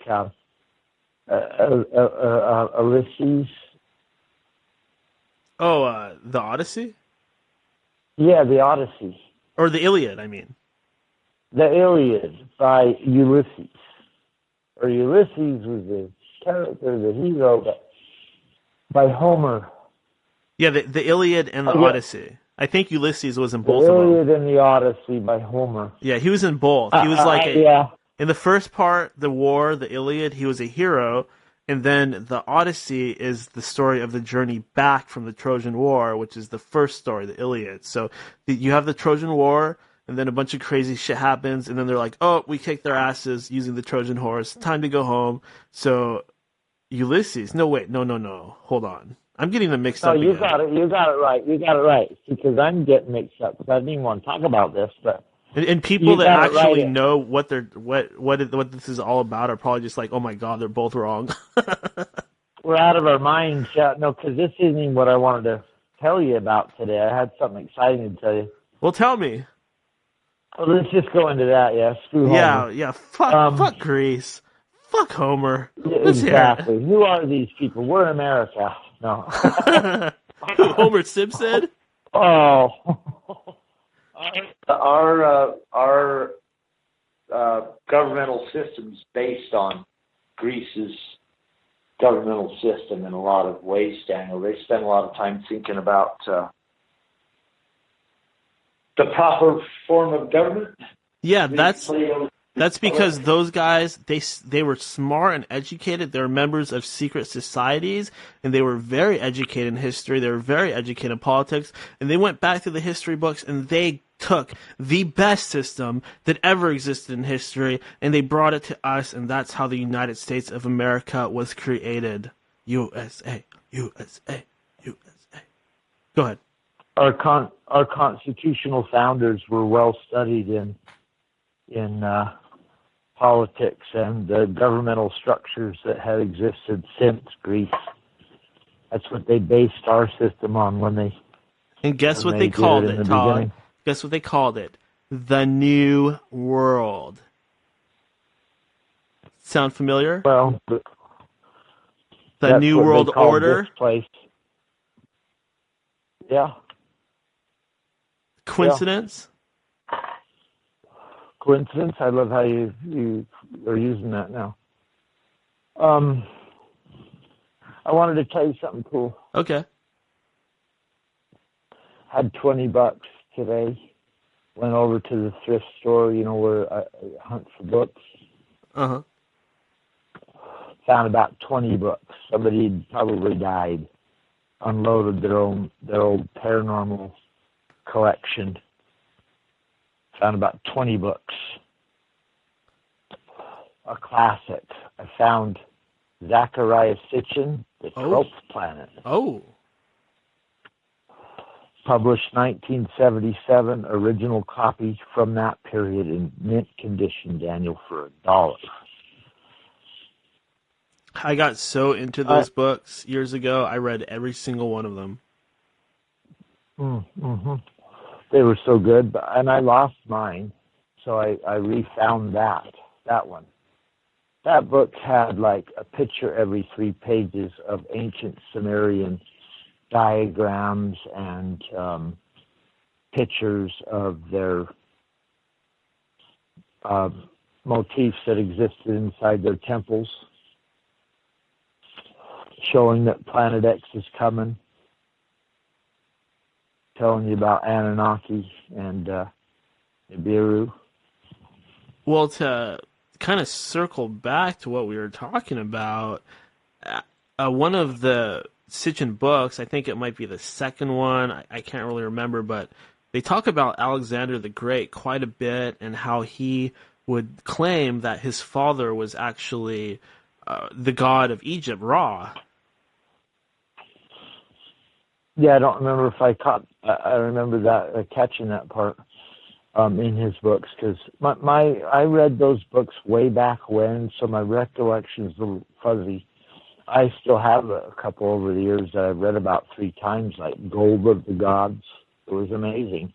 Yeah, basically the reason why he uses Alexander the Great in the book is he's showing everybody what it was like back then, that the leaders, the kings, they would always claim to be descended from the gods. It was just how it was done back then.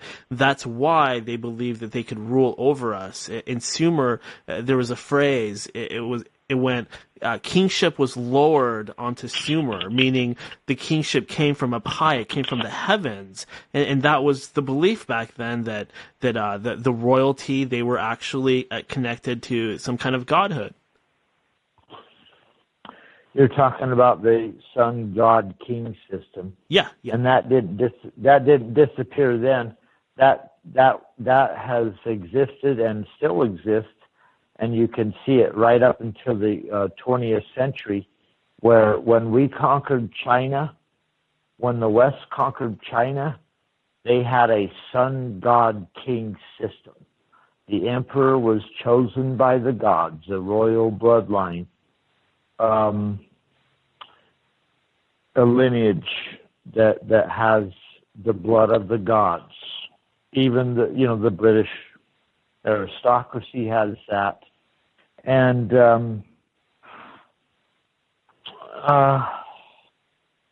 it's a claim, but it's backed up by a lot of evidence that's why they claim they're better than us, because they got the god blood. That's why they didn't want to mix races. They would inbreed. Yeah, that's they why. Wouldn't even go out. That's why a lot of people believe the whole reptilian thing, because they say that these blue-blooded people, these aristocrats, royalty, elite, super rich people, since they're descendant from those original gods in ancient times, it must mean that there's reptilian aliens out there. It's kind of, I don't know if that logic really works, because on one hand, yeah, you do have Sitchin, and you do have, hey Todd, what's the other guy, Chariot of the Gods, what's his name? It's just... Oh, Eric von Daniken, and that's yeah. what I was going to tell you was I found some dead guy's collection, and it had an Eric von Daniken book in it too, Daniel, called Gods from Outer Space. Mint condition with the hardcover back on it, 1977. Oh my God. Eric von Daniken. Oh yeah. And dude, the pages are like, you can smell the must from 1977. Somebody died, and I picked up on part of their old occult collection. Imagine so if you were about Van Daniken. Imagine if you were like this big coke head, and every time you snort some of your coke, you do it like off of a Sitchin book or a von Daniken book. There's probably a lot of coke snorted off of von Daniken books. He was the biggest UFO book in the 70s.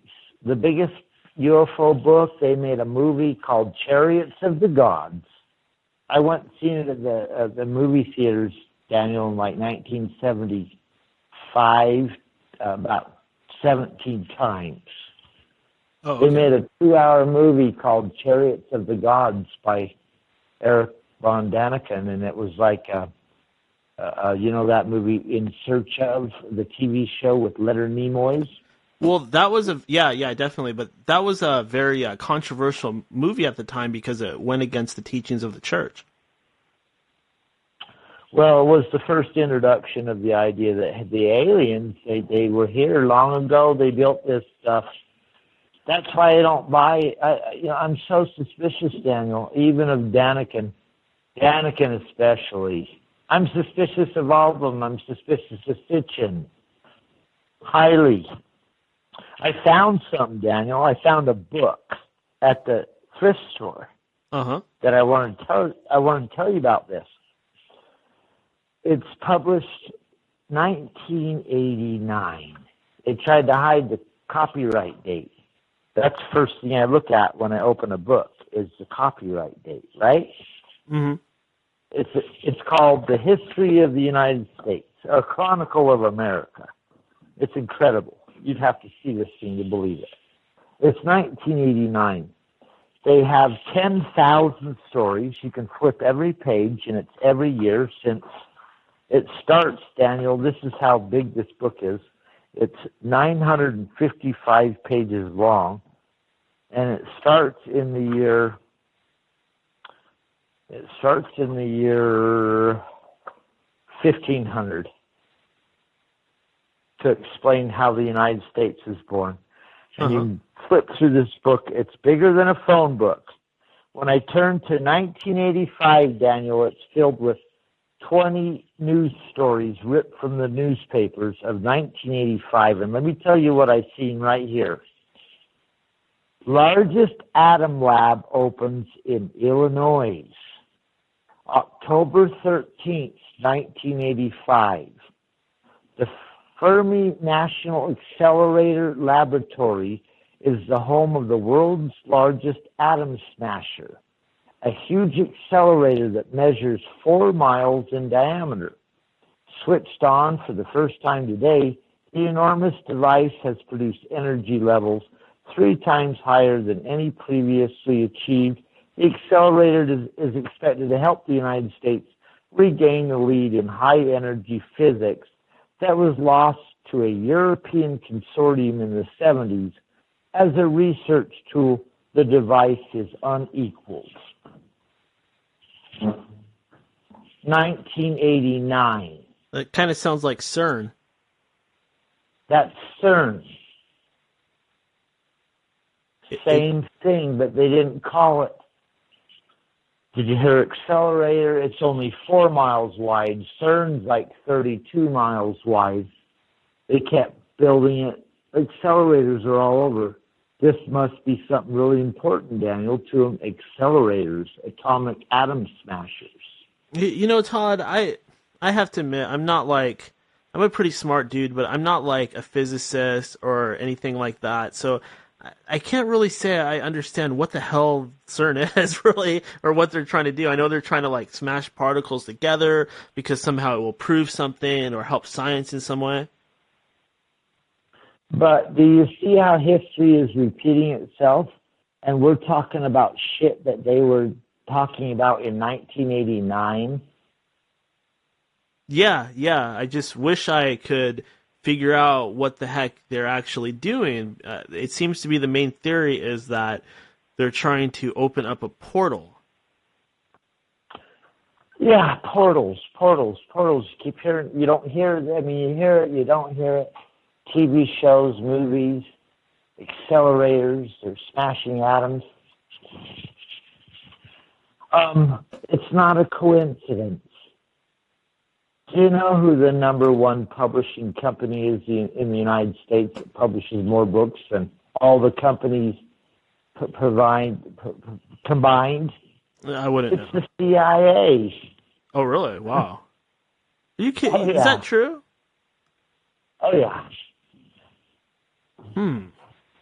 So I see where you're getting at, Todd. You're taking the long route, but basically what you're saying is that you think that there might be a grand plot here to put forth this idea of ancient aliens for some reason that benefits some grander plot. I just think we're buried in the same old crap, Daniel, that they've used for thousands of years to control us. And there probably is this advanced technology, but if there is or isn't, we're not getting anywhere near it. And the people that run it, they're not going to share it right now, because would you share it if you was these assholes? Would I share a portal? Probably not. I would probably... No, the advanced technology.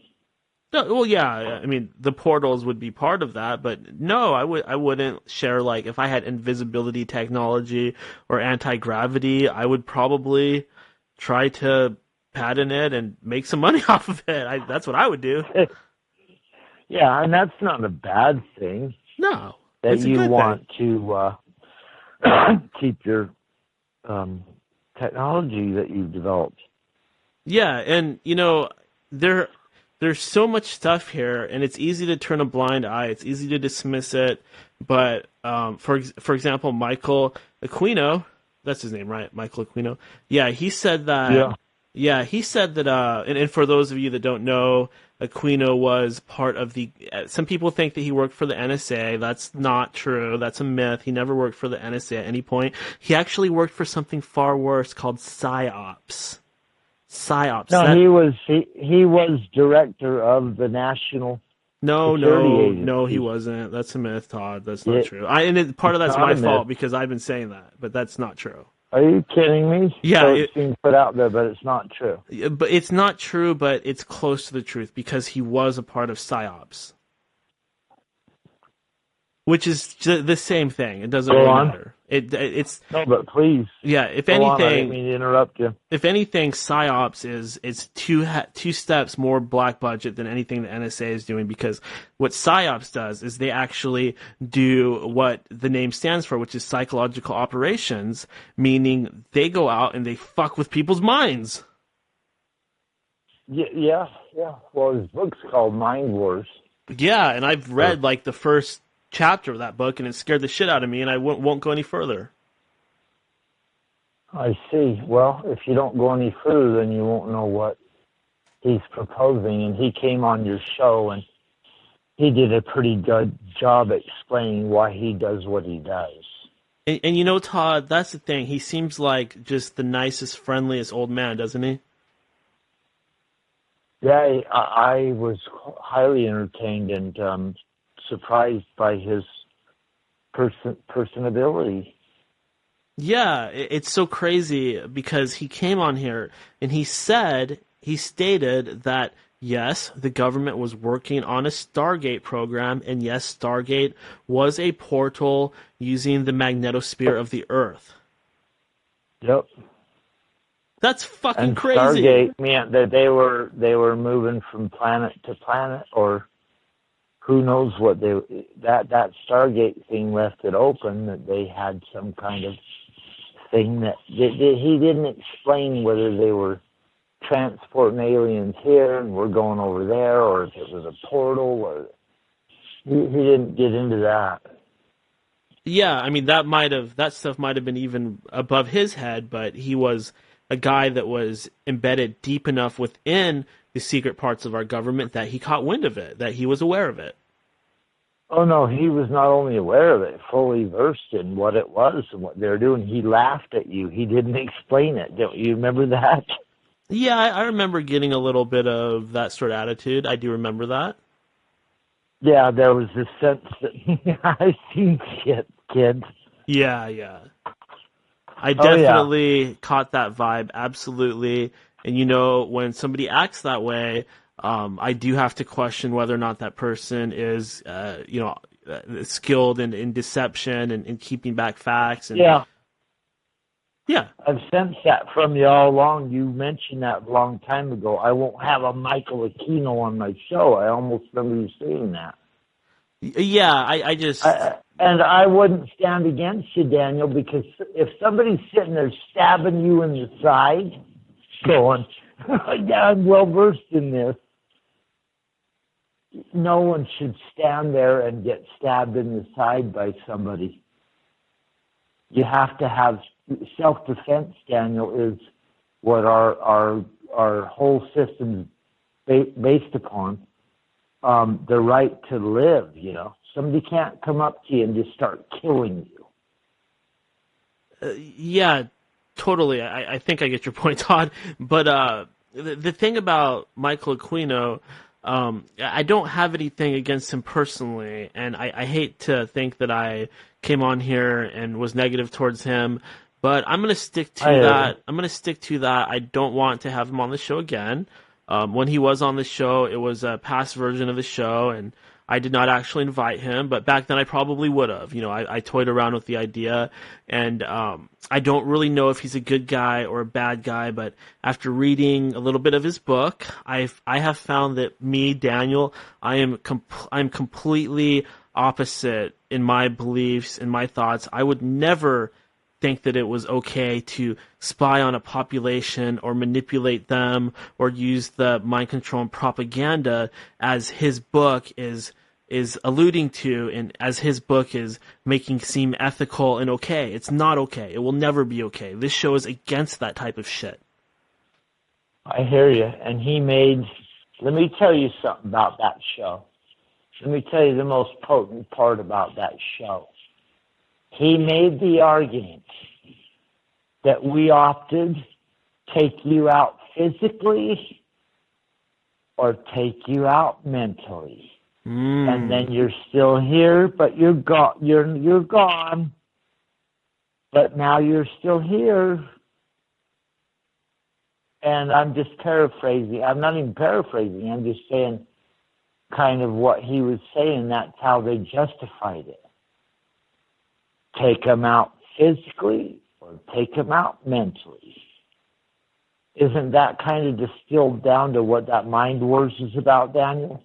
A more ethical way to take down people? Yes, that's a very good way of putting it, because it does say in the part that I read that if you use the psychological tactics, that you can avoid spending the money, that you can avoid all the death. And I gotta admit, that is a point. That is a point, but still, I have to think of human freedom and human liberation and the right to choose our own path. And the idea that some much richer, more powerful country that has this technology and has this capability can go in and just tell another country what their destiny is, where they're headed. I can't agree with that. I mean, this is a philosophical argument, But this is End of Days Radio. We're against that sort of stuff. We're against mind control. We want to be free. That's our goal, is freedom. It's not power, it's freedom, because that's where happiness is really at. It's in freedom, not power. That's why I'm going to back you up here, my man. Now listen, it's about freedom. That's all it's about. Left, right, up, down. Freedom is the thing. And if we don't hold on to what freedoms that we were granted by people that fought for it earlier than us before we got here, we're going to lose them. So even if you do it in your own mind, break out, start to question, we're surrounded by propaganda. Nowadays, Daniel, I'm scared because they're going to work in the AI. You know, the AI is coming. It's already here. And that whole thing, Todd, not to cut you off, but that whole thing is going to be a major part of whatever is going down. I don't pretend like I have the answers, but I could tell you that much. Yeah, they're not. You're not going to be fighting against people if there is a real resistance in the end to a total evil authoritarian takeover. You're going to be fighting against machines. And if you've ever tried on a computer game to beat the fucking machine, put it on the highest level, see if you can beat it. That's what it'll be like, Daniel. Yeah. Wow. It's going to be like the movie Godzilla versus Mechagodzilla. We're going to need to build a Godzilla or call Cthulhu. That's what's going on. Godzilla got his butt whooped in that movie. Do you know why Cthulhu's coming? Because the military-industrial complex, the only thing that can beat it now is Cthulhu. Would you like to elaborate on that, Todd? That's interesting. What do you mean? What do you mean by that? There's a movie. All the world's industrial defense forces set up. But Cthulhu's coming from another universe, from way beyond. No, he's coming up from the center of the earth because he's been sleeping there, if you've ever looked into Cthulhu. If Cthulhu rises, Daniel, he makes Godzilla look small. He's like 10,000 times Godzilla. I'm still betting on Godzilla, but go ahead. But he's like many tentacles. 1,000 eyeballs coming off of every tentacle, and we're kind of like flies to Cthulhu in those Lovecraft stories. You know, he doesn't even see us; he's just moving on, stopping on continents. His followers have awakened him, brought him back from the depths. That's Cthulhu. This whole military thing, military-industrial complex thing. Remember last week when Daniel was like, oh, did you see that story about the FBI and their secret society in there? That's mainstream now. How horrible is that, Daniel? Well, the thing about Cthulhu, I do think that there's something there because if you do look into the most ancient of texts, they do talk about there being beings on this planet before the ancient aliens came, before, whatever these guys that von Daniken or Sitchin were talking about. Apparently there was something already on this planet before they even got here, and they fought with it. Well, that's what Lovecraft wrote all his stories around.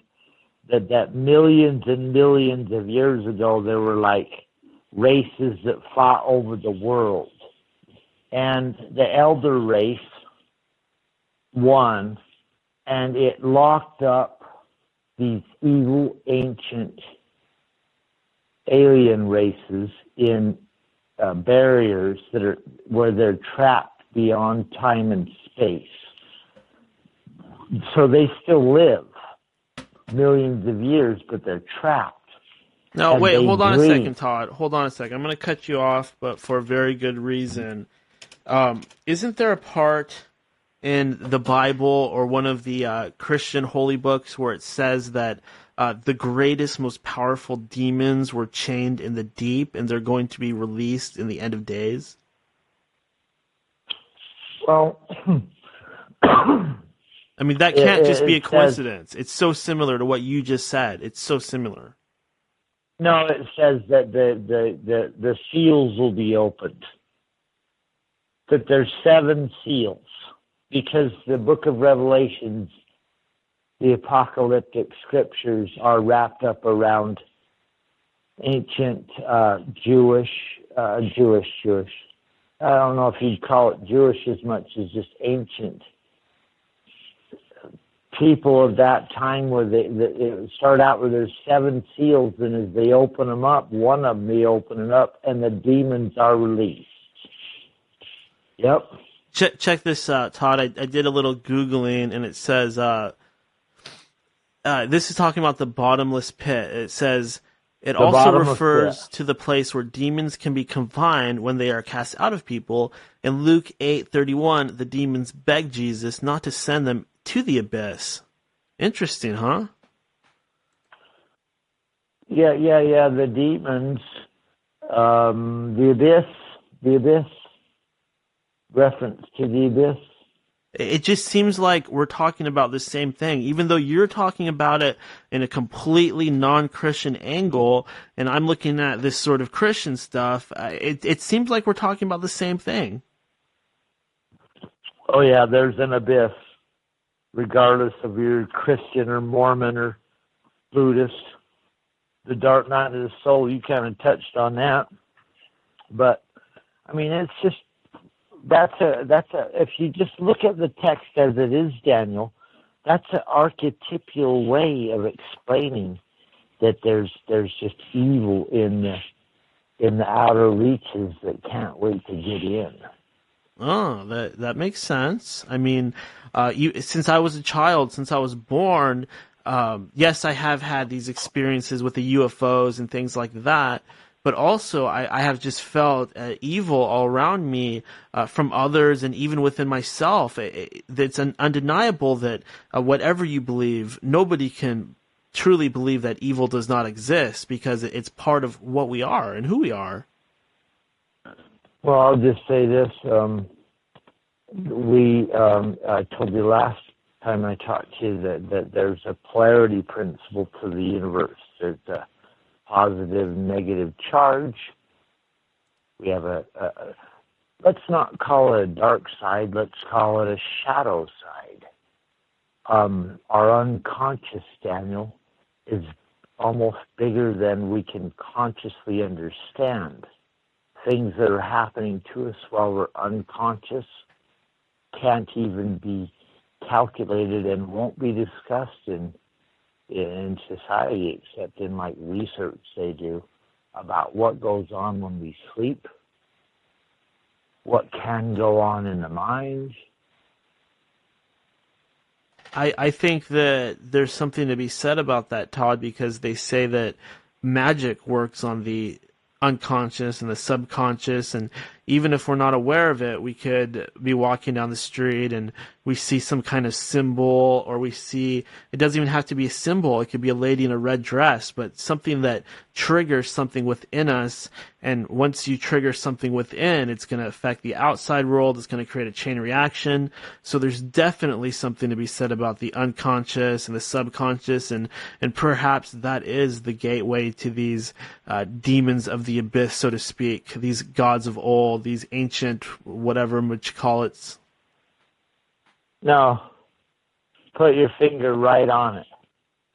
Walk down the street, go down into your city, look around you. All the biggest buildings, all the corporations have the symbols of the secret societies that your unconscious responds to.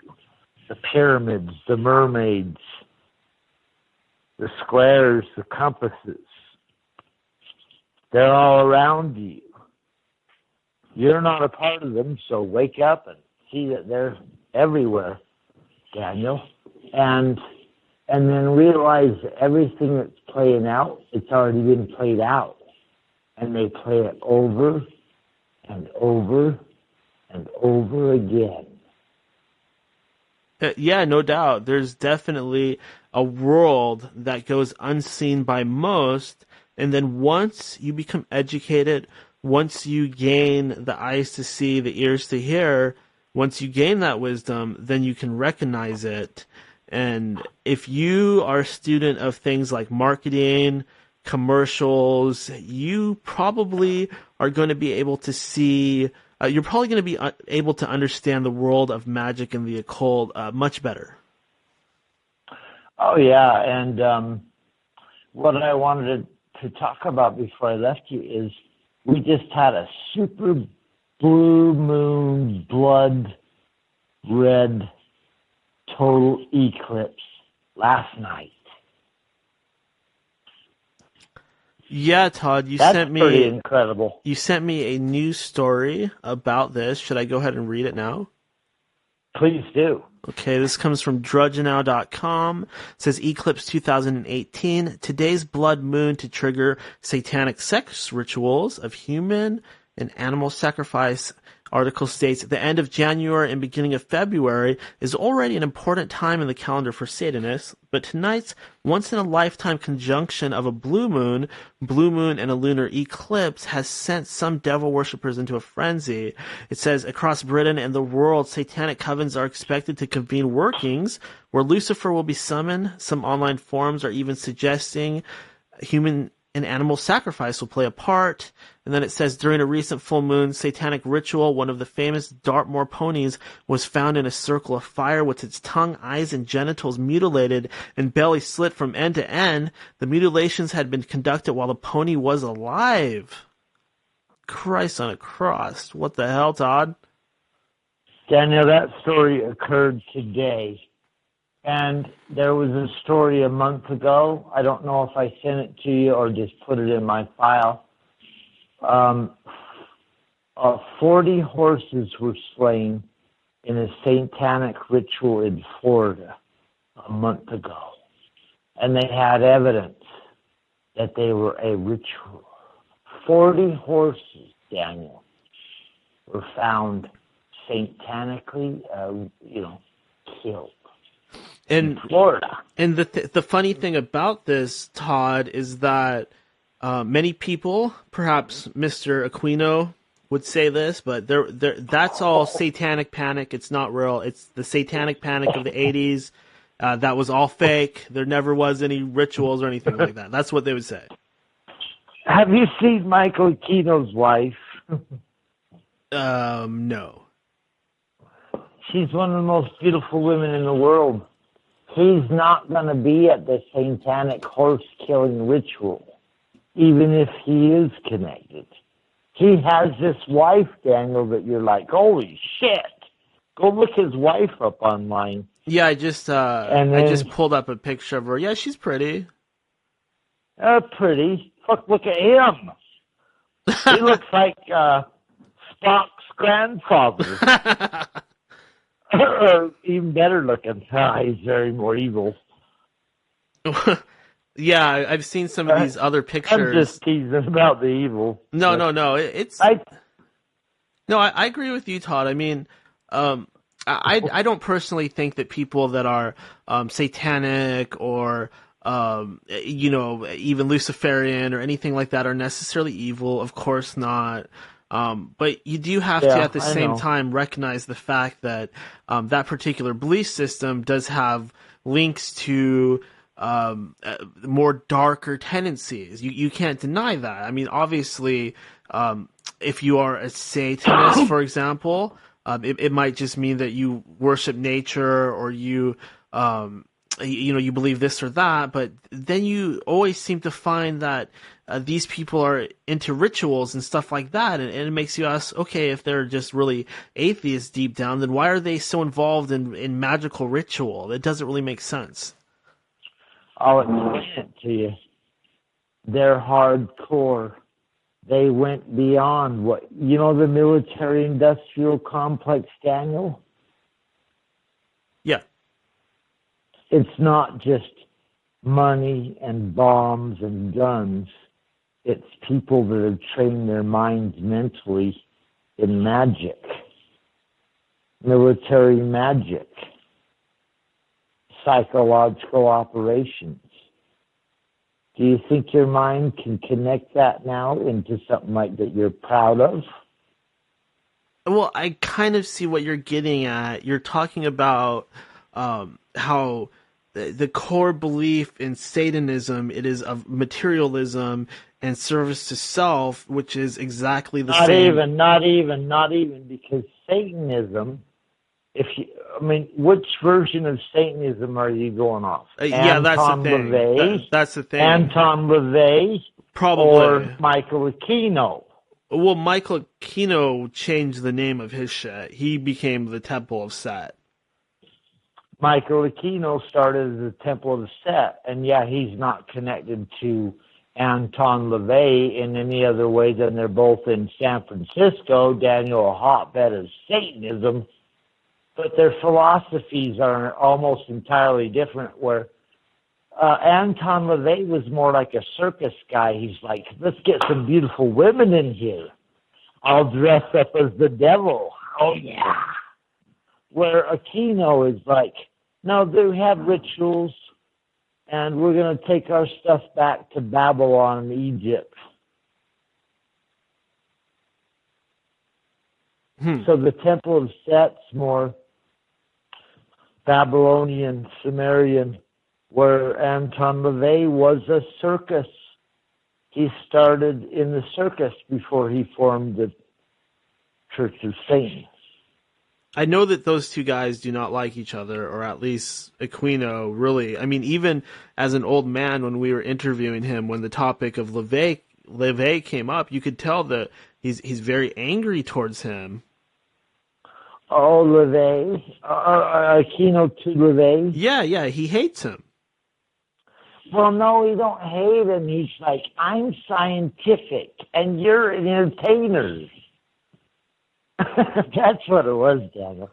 He thinks higher of himself because he's military, where LaVey is a circus performer. He's like Hollywood. LaVey's in Hollywood, Daniel. His girlfriend is the hottest actress in Hollywood, LaVey, back in the day. LaVey back in the day. I like how you did that, Todd. That was very... Well, it rhymes. It rhymes. Go look into Hollywood and, yeah. Well, I see what you're saying, Todd. It's very interesting. You're full of... You're a bottomless pit of this stuff, aren't you? Well, I looked at it for so long, Dan, and I told you I was in there so long ago. That's why I see it all the time, is because I've seen it long ago. Once you see it, then you can figure out where they are, and you can see them. You're like, there they are.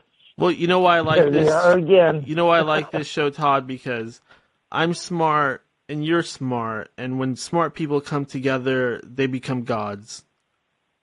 Oh, I love that part, too. Yeah, everybody get to be a god. Yeah, please. No, it's like this. Please see the godhood in yourself. You are a god, as Daniel always tries to tell you. Well, not everybody, Todd, because some people out there, they don't have it. They don't have the God spark. They're just flesh robots. They lack a spirit or a soul. They're just flesh, and they're like animals, but not even like animals, because even animals have souls. They're just like robots. No, well, yep, robots. Yep, you're right. But let me tell you something, Daniel. You know what my wife wanted for Christmas? What's that, Todd? From me, because we don't have much money. I told you how I work and we struggle. Second life here now. So beautiful. But she wanted a cross. And not just any cross. A cross with the figure of Christ hanging off it.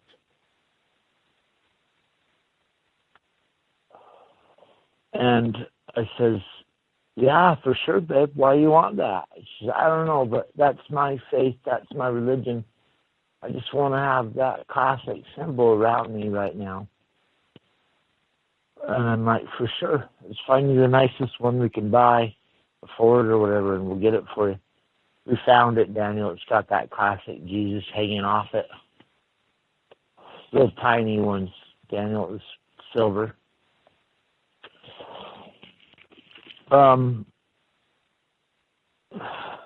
Only reason I bring that up, I guess, is because she felt like she needed something, some protection. Go back to her old, whatever it is that she leans on. Daniel, people are like, that's how society is. They've learned. The thing is, Todd, you know what? While I agree that for the most part Christianity is bullshit, I'll say that. There is another level to it. If you interpret it in a certain way, there's a universal truth. Like Christ means like a Christ, like a crystal. And we all have a crystal in our heads. It's the pineal gland. And when we awaken that Christ consciousness, we're actually just awakening our own third eye, which is our pineal gland. And you could say that the cross is almost like, it's reference to the center of your forehead, and that's what it's all about. I mean, if you want to believe Jesus is this guy that rides a Pegasus and is coming in the end of days to save us all, you can believe that. I would prefer to believe that Jesus represents a higher state of consciousness and a state of godliness or perfection that we all are trying to achieve at some point in our existence. The book of Revelations, Daniel, says that Christ went out as a lamb. He bowed down. He got sacrificed for all of our sins the first time. But when he comes back the next time, he has a flaming sword coming out of his mouth. Oh, damn. Oh, yeah. Go read the book of Revelations, and it describes how he comes in and he's cutting fucking as he comes through. Well, I can interpret that, Todd. That means that he's coming back with the word. Yeah, the flaming sword, the word. That's what they said. And that's the New Testament.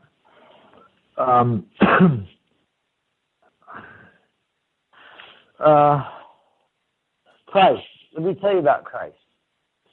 There are authors that wrote books in the late 90s. Have you ever heard of Holy Blood and Holy Grail? Yeah, that's a famous book. That was like one of the first sort of... Yeah. 1989, maybe earlier. But that was 3 authors that got together and researched, and somebody was feeding some shit on the true origins and what they were hiding about Christianity. What are they hiding? Christ might have survived the cross. Christ might have had a child. Mary Magdalene, him, may have made it to France, lived out the rest of their lives, and their bloodline is still alive. And their bloodline is the king of Israel, is an Israeli, and the house of David, the Christian bloodline, was hidden so that they could hide it from the people that run the world. Yeah, that's very possible that that's true. I had a guest on here very early on. I've had a couple guests on here that went into the alternate stories of Jesus, and I think that what most of us probably think isn't really accurate, but if you pay close attention and read between the lines, you can see the truth in there. Because I was watching a movie. Check this out, Todd. Just let me get a word in edgewise for a second. I was watching a movie over Christmas. It wasn't me. A family member had The Greatest Story Ever Told. I think that might be the name of it, or it might have been Jesus of Nazareth, one or the other. It was on the TV, and I was watching it because I was pretty much being forced to. It was just on and it was in the room. I'd never watched that, but Got it. But I'm just going with the flow. Whatever, to each their own. I'm not gonna be too negative about it. So I'm just sitting there enjoying the holiday, and I'm noticing things like they portray Jesus, his family, like they're so poor. They're poor. They have nothing, and they're just barely making it. But I remember what some of my guests have said, like Ralph Ellis, that Jesus, he actually was, from what you were talking about just now, Todd. That's why I'm saying this. From that line, that kingly line of David and Solomon, and he was actually the reason why they say he was the King of Kings is because he was really the king of Israel. He was the king of that country, or the true king, like not just spiritually, but actually like legally in a way, because he was from that line. So he should have taken over the whole thing, really, or maybe he did, or maybe he was already in that position. Like maybe he wasn't this poor person or a carpenter. Maybe he was a king, like we've heard in some of this alternate history stuff. Yeah. Henry Badgett, Michael Lay, and one other author dug deeper into it than you could even imagine. You're not going to go read the fucking book, which is cool. But in 1989, I ate that up, and it was like, holy shit. There is a secret society that has existed since that period. It's over in Italy now, Daniel. It's called the Priory of Sion. Not Zion. It's spelled S-I-O-N. And they are a Masonic fraternity called the P2 Lodge. That's the most dangerous, mafia-connected fraternity of Masons in the world. And they all tie into the Jesus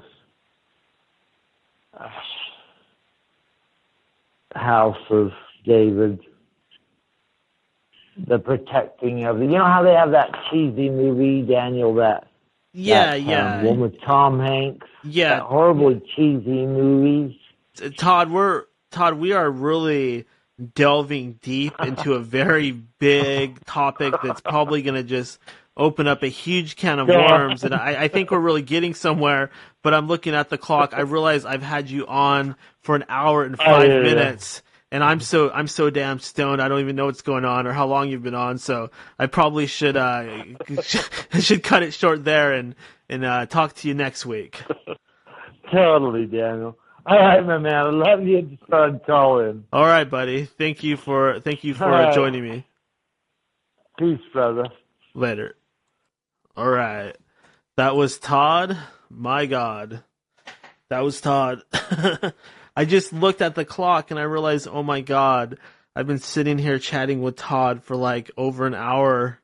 I thought it was like 20 minutes. Don't do pot, people. Don't do pot. Actually do it. Do it, Jimmy, do it. Okay, so... Oh boy, there's so much to talk about. I don't even know what to get into. I should probably read some fan letters. Oh, lordy. I wasn't going to do a mind-blowing moment of the day, but now I'm thinking that the mind-blowing moment of the day, of this episode, probably would have had to have been most of the last half hour of that conversation. I mean, we went really deep. We went into the deep. And some of you aren't going to like the show tonight, and some of you are going to love it. And the reason why the show is the way it is right now is because I'm putting you guys first from now on. This show is all about fan service. And most of the hardcore fans, the people I really hear from a lot, they just eat this stuff up. They love listening to long conversations with Todd. They love when we get into the deep. And yeah, maybe the casual listener doesn't want to listen to 3 or 4 hours of two dudes talking to each other. But I know the real fans of this show just eat it up, and you can never get enough. And I hear from you guys all the time. You guys get so mad when you don't hear from me for a while, and you just want more End of Days radio. So I want to give you as much as I can. Really, that's what I want to do. I just want to give you what you want. That's my sole satisfaction in life. So I'm doing this show as a show that I think that you guys would like. The hardcore End of Days radio fans out there. A lot of you guys have been with us since the beginning.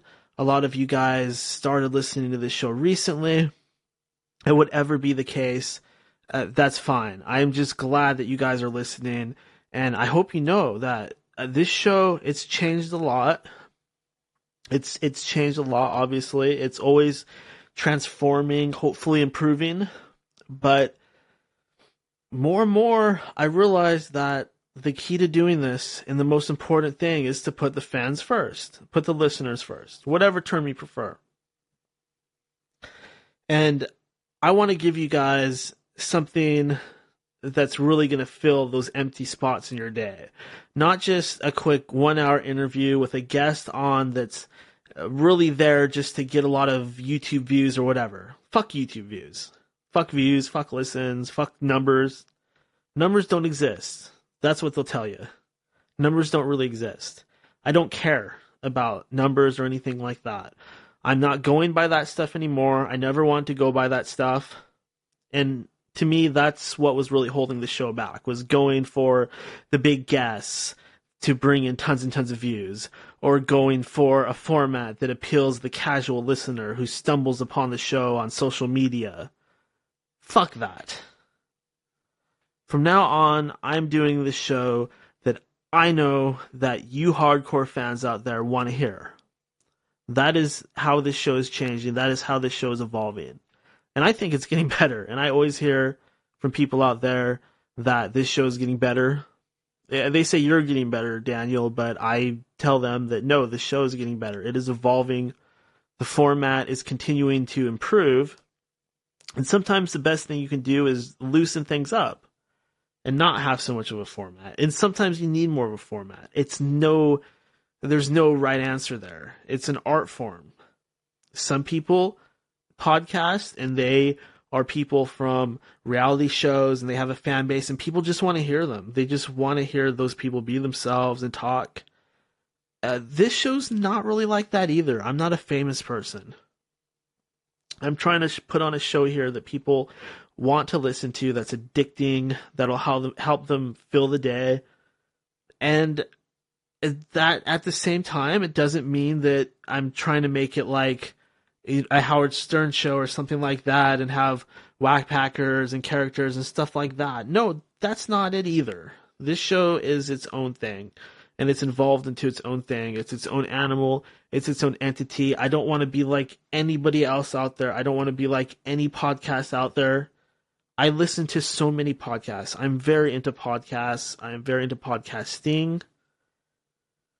And there's some of them out there that I'm addicted to. And I try to look at what those guys are doing that works. It doesn't mean I'm going to copy what they're doing. It just means I'm going to think about it. One of my favorite podcasts to listen to is the Vince Russo podcast. Vince Russo was the original writer for the WWF back in the Attitude Era. For you kids out there, the WWF is the WWE now. They changed the name because the World Wildlife Federation sued them. But Vince Russo's podcast is so entertaining and probably the best thing that I could think of to listen to out there. But if you're not into pro wrestling, you're probably not going to be that into it. And when I listen to Vince Russo and the things that he says and the creativity that man has blows me away. I can never even come close in comparison to a genius mind like that. This guy had such an effect on my early late teen years, my developmental years, and the things that he was writing for the WWF and creating, and the fact that he started that whole attitude movement in the first place, he's contributed so much to my entertainment and also inspiration doing the show, because that's somebody that I look up to and how to create something amazing that people want to listen to. And I have no idea why I brought that up just now. I don't know why I'm talking about it. But sometimes Vince will just get on the air and he'll just talk about something that he feels strongly about. And he does it like he's cutting a promo. He does it like a wrestler. And it's entertaining, even though it's just some guy screaming his crazy opinions at the microphone. Not that they're crazy, but obviously he feels very strongly about a lot of things. But that's me. I mean, there's a lot of other good podcasts out there. There's Joe Rogan, another big inspiration. I said earlier when Monica was on that I think of Joe Rogan like he's the godfather of podcasting. He's really inspired a lot of people, me included, to put on a podcast. He showed us all that you can actually get people to listen and care and give a shit. I think that that's a big thing, and a lot of you aren't going to know what I'm talking about, but for those who are into podcasting or into the whole podcast world, you're going to know what I'm talking about. It's like Joe Rogan kind of made us think that it was possible to really have a following, and he's been an influence on this show, and I'll admit it. Why not? It's true. It's good to give credit to the people that came before you and did what you are doing and opened up the door. So I think we should all give him props for the Joe Rogan podcast. Whether you like Joe Rogan's beliefs or his humor or his commentating or anything like that, it doesn't matter. I'm just talking about the guy's accomplishments. And of course, Howard Stern. I mean, I've talked about Howard Stern so much on this show. Over and over again, I've talked about Howard and the influence that he's had on me and my love of radio and my love of comedy and podcasting and the influence that has influenced Ninja Shoes, has influenced End of Days Radio to such a high degree. Howard is the king of all media, period. He's the best. He's the best guy that's ever done radio, period. And, of course, Art Bell, right? How can I not throw that name out there? Another person that I've obviously shown a great deal of respect towards. I'm an Art Bell guy. I love listening to old Art Bell. I haven't done it a lot super recently, but he's the guy that... I mean, how can you even put that into words? The intellectual platform that he created with Coast to Coast. The fact that he got so many people to open their minds to this stuff we talk about on this show, and open the door for me and this generation of podcasters to go even further, to take things even deeper, into deeper waters. All the different things that Art opened the door to, now it's being picked up by a whole new generation. And I hope that he sees that. That is so amazing that that's going on. Oh my God, I'm sucking a lot of dick tonight, aren't I? I should get my knee pads and my lip gloss. How disgusting. But I just wanted to, in all seriousness, I have no idea why I went off on that tangent. Maybe it's the caffeine. Maybe it's the marijuana. I don't know. But I think it's good to shout out to people that have influenced you and opened the door and really treaded the way. The pioneers. Pioneers that are still actively doing the same thing now. That are entertaining people and continuing to create their own reality. Right? That's really what these guys have done. And that makes you think. And really that is what you are doing when you are trying to be successful at anything. You're trying to create a reality that serve some purpose of yours. I mean, come on, right?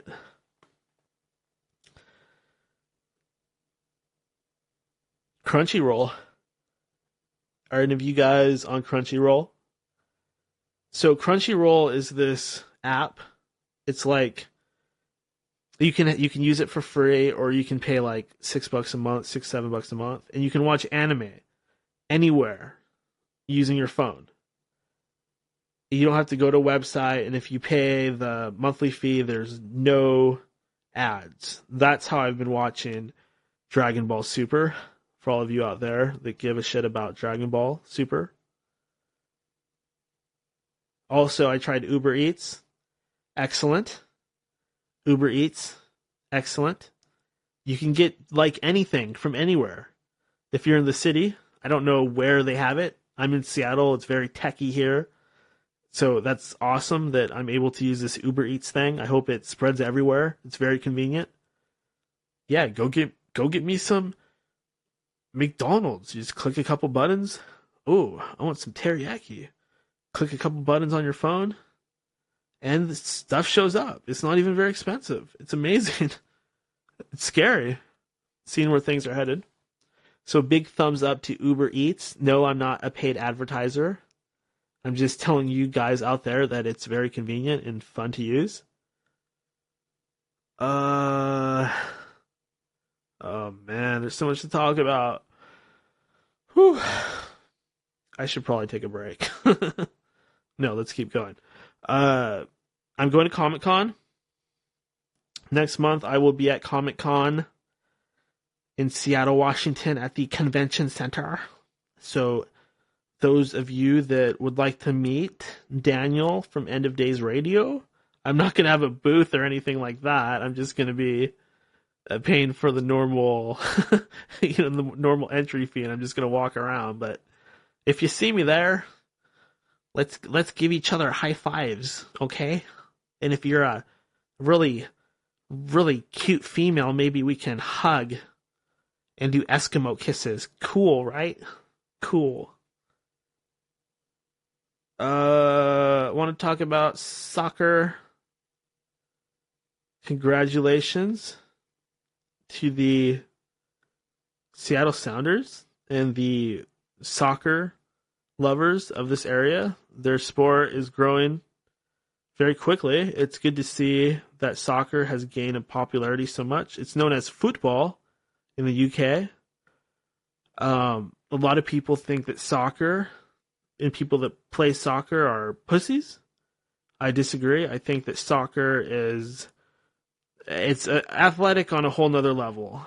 And if you actually pay attention to a game and watch it, you see the brutal stuff that these guys go through and how crazily good your cardiovascular athleticism has to be to even remotely play a sport like that.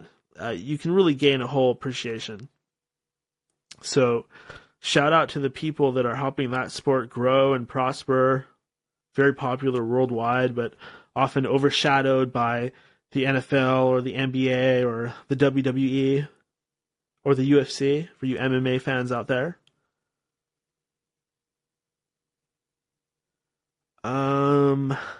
Watch the Royal Rumble. Very entertaining. Shinsuke Nakamura won. Very cool. Nice to see a Japanese guy prosper in the WWE. Okay, I've got some letters to read. Sorry for the pause.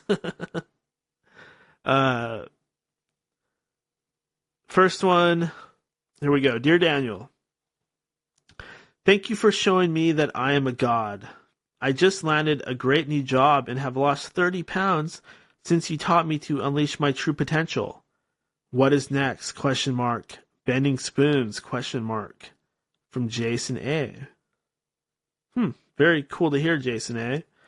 I see you have subscribed to my program of becoming a god and losing weight and bending spoons. Good job. And also shout out to EA Coetting, who turned me on to his whole program of awakening the God within. Definitely got to give credit to him for coming up with such a great belief system where you believe the truth, that you are God. Next one. Hi, End of Days. I heard you talking about Dragon Ball in your last episode. Who do you feel is the worst Dragon Ball character, and who is the best? ? Oh, that's easy to answer. I'd have to say Vegeta is the best by far.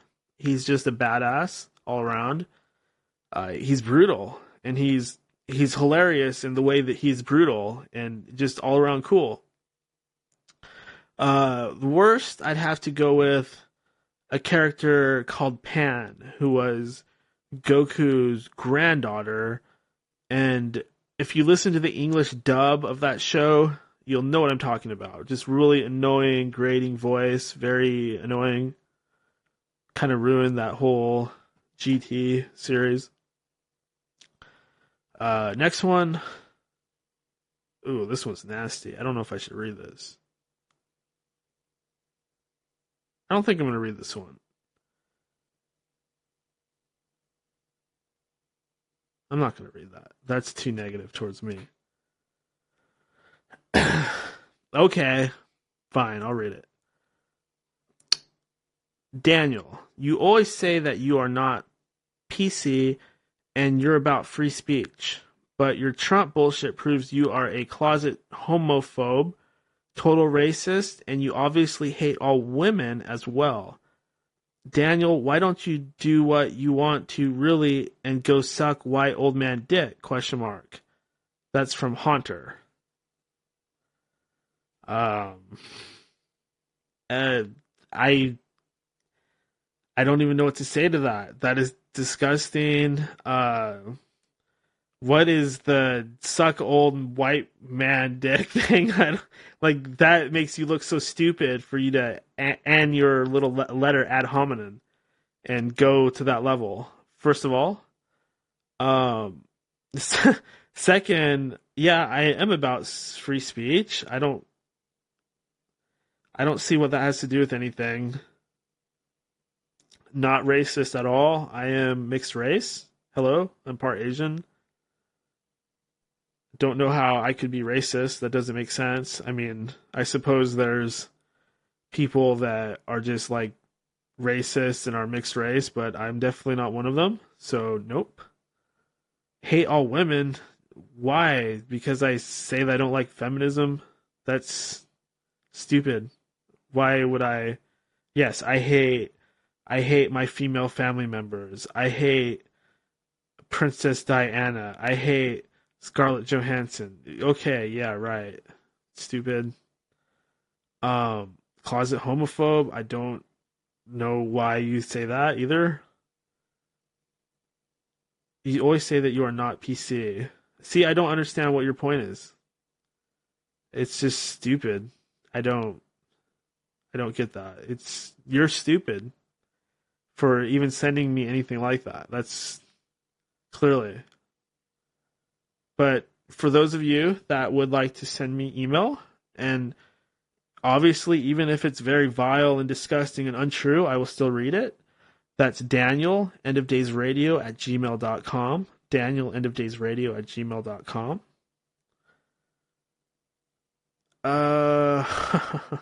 I do have some more news stories. Oh boy, there's so much to talk about. My God. I am running a little bit thin. I think that I am probably going to have to draw this episode of End of Days Radio to a close soon. Not yet, don't panic. I've still got a little gas in the tank. I'm just learning to pace myself. I'm warning you guys. And I know what you're thinking. Quit wasting time talking about running out of energy. Just give your energy into what you're doing. Okay, fine, I'm going to do it. So, the next thing I want to talk about are fake mermaids. You guys know what I'm talking about. This is a topic that has fucked with many of our heads. These damn pictures of the fake mermaids that people used to take dead animals and stitch them together, and they would show them, right? like there was this thing in Washington State called Jake the Alligator Boy, and it would scare the shit out of me when I was a kid. It's in Long Beach, Washington. There's this old creepy museum there, and it has like half of a human baby skeleton sewn to an alligator. So it's like a little alligator minotaur centaur thing. And its face is rotted, and it's like leaping at the glass. And it's in this little aquarium. I don't even know if it's still there. You could Google it. But it just scared the shit out of me when I was a kid. But the reason why I'm talking about these things, like these fake sort of hoaxy animal things, is we always think about that stuff when we're thinking about paranormal, right? And it makes us not believe it because we think, oh, it's just that. It's fake mermaids. Oh, it's animals sewn together. It's somebody creating a hoax to get attention. Right? Somebody creating a hoax to get attention. That's what we think. And it really causes us to kind of just throw the baby out with the bathwater, and we stop paying attention, and we start to just deny the paranormal, deny the supernatural. It's really hard to say what that is. Is that a form of mind control to get us to just doubt and deny what all of us have experienced at some point in our lives? Oh, I just drank some more Mountain Dew. That just bought me another 3 minutes of airtime. But hoaxes can really ruin things.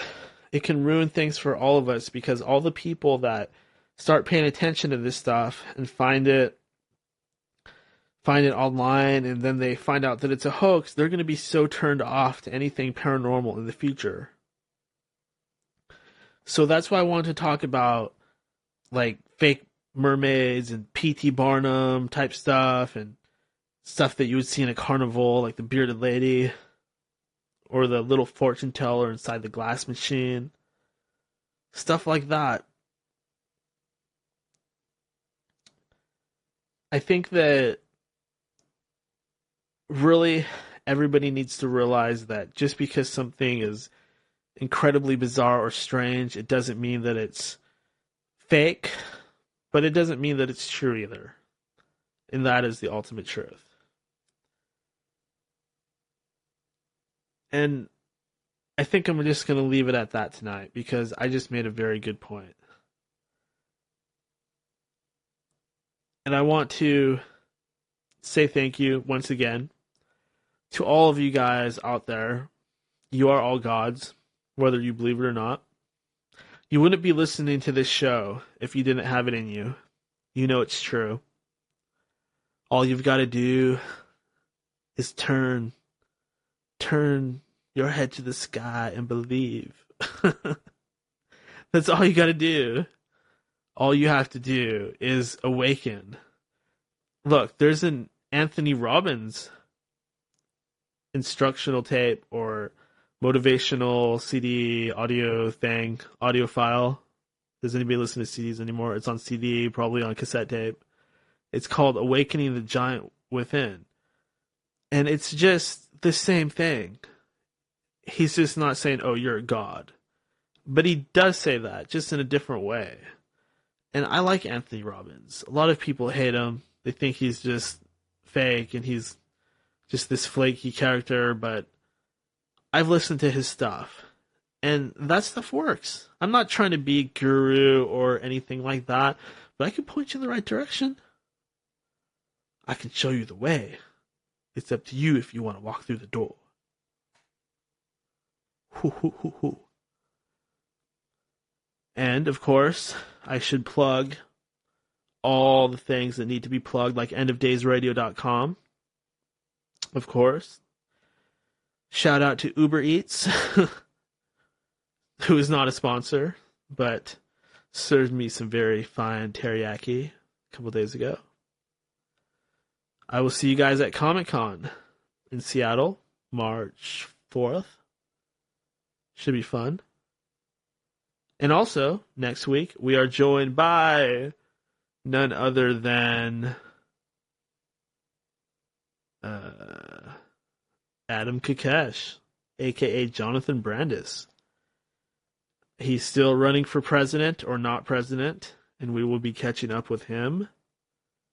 Very cool. I know it's comedy month, but even though it's comedy month, we're still going to do the paranormal conspiracy thing because this is End of Days Radio, so we're going to have that spurred in as we continue the comedy theme, and eventually the comedy theme's going to end, and we'll go back into the ghosts and the goblins and the dark secrets that lay dormant within the heart of man.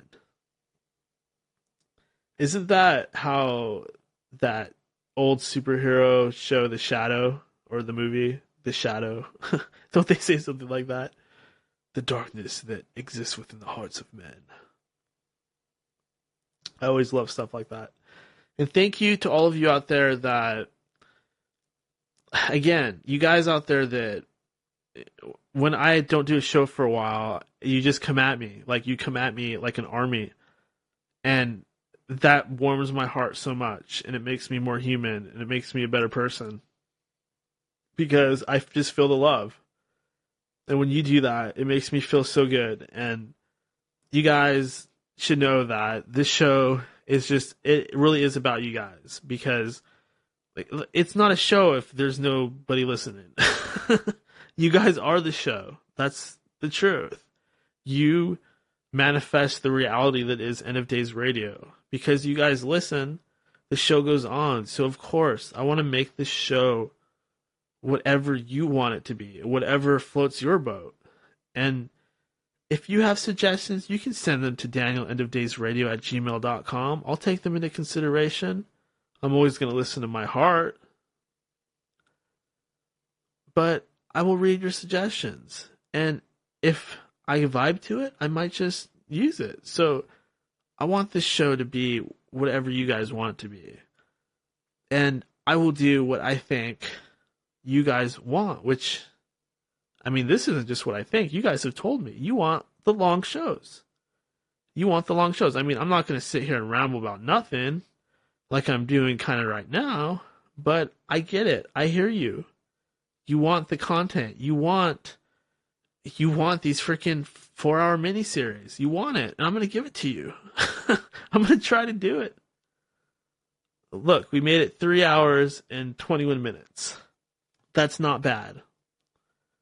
You could do quite a bit worse. But since we are ending the show, I did want to bring attention to the fact once again that we have a new outro on the program, done by none other than our buddy Todd, the Bod, also known as Todd the God, that's his other name, and his cousin Eric, who put together this amazing outro. I just call it Sick Todd Outro. This End of Days Radio outro that was designed by Todd, who is a magician. He's a chaos magician, so let it warm your ears and awaken the chaos inside of you. And until next time, I'm Daniel, and we are riding the black ship into the void, endless time and space, as we consume the light of a dying star. Ooh, that was good. We consume the light of a dying star.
Fuck yeah.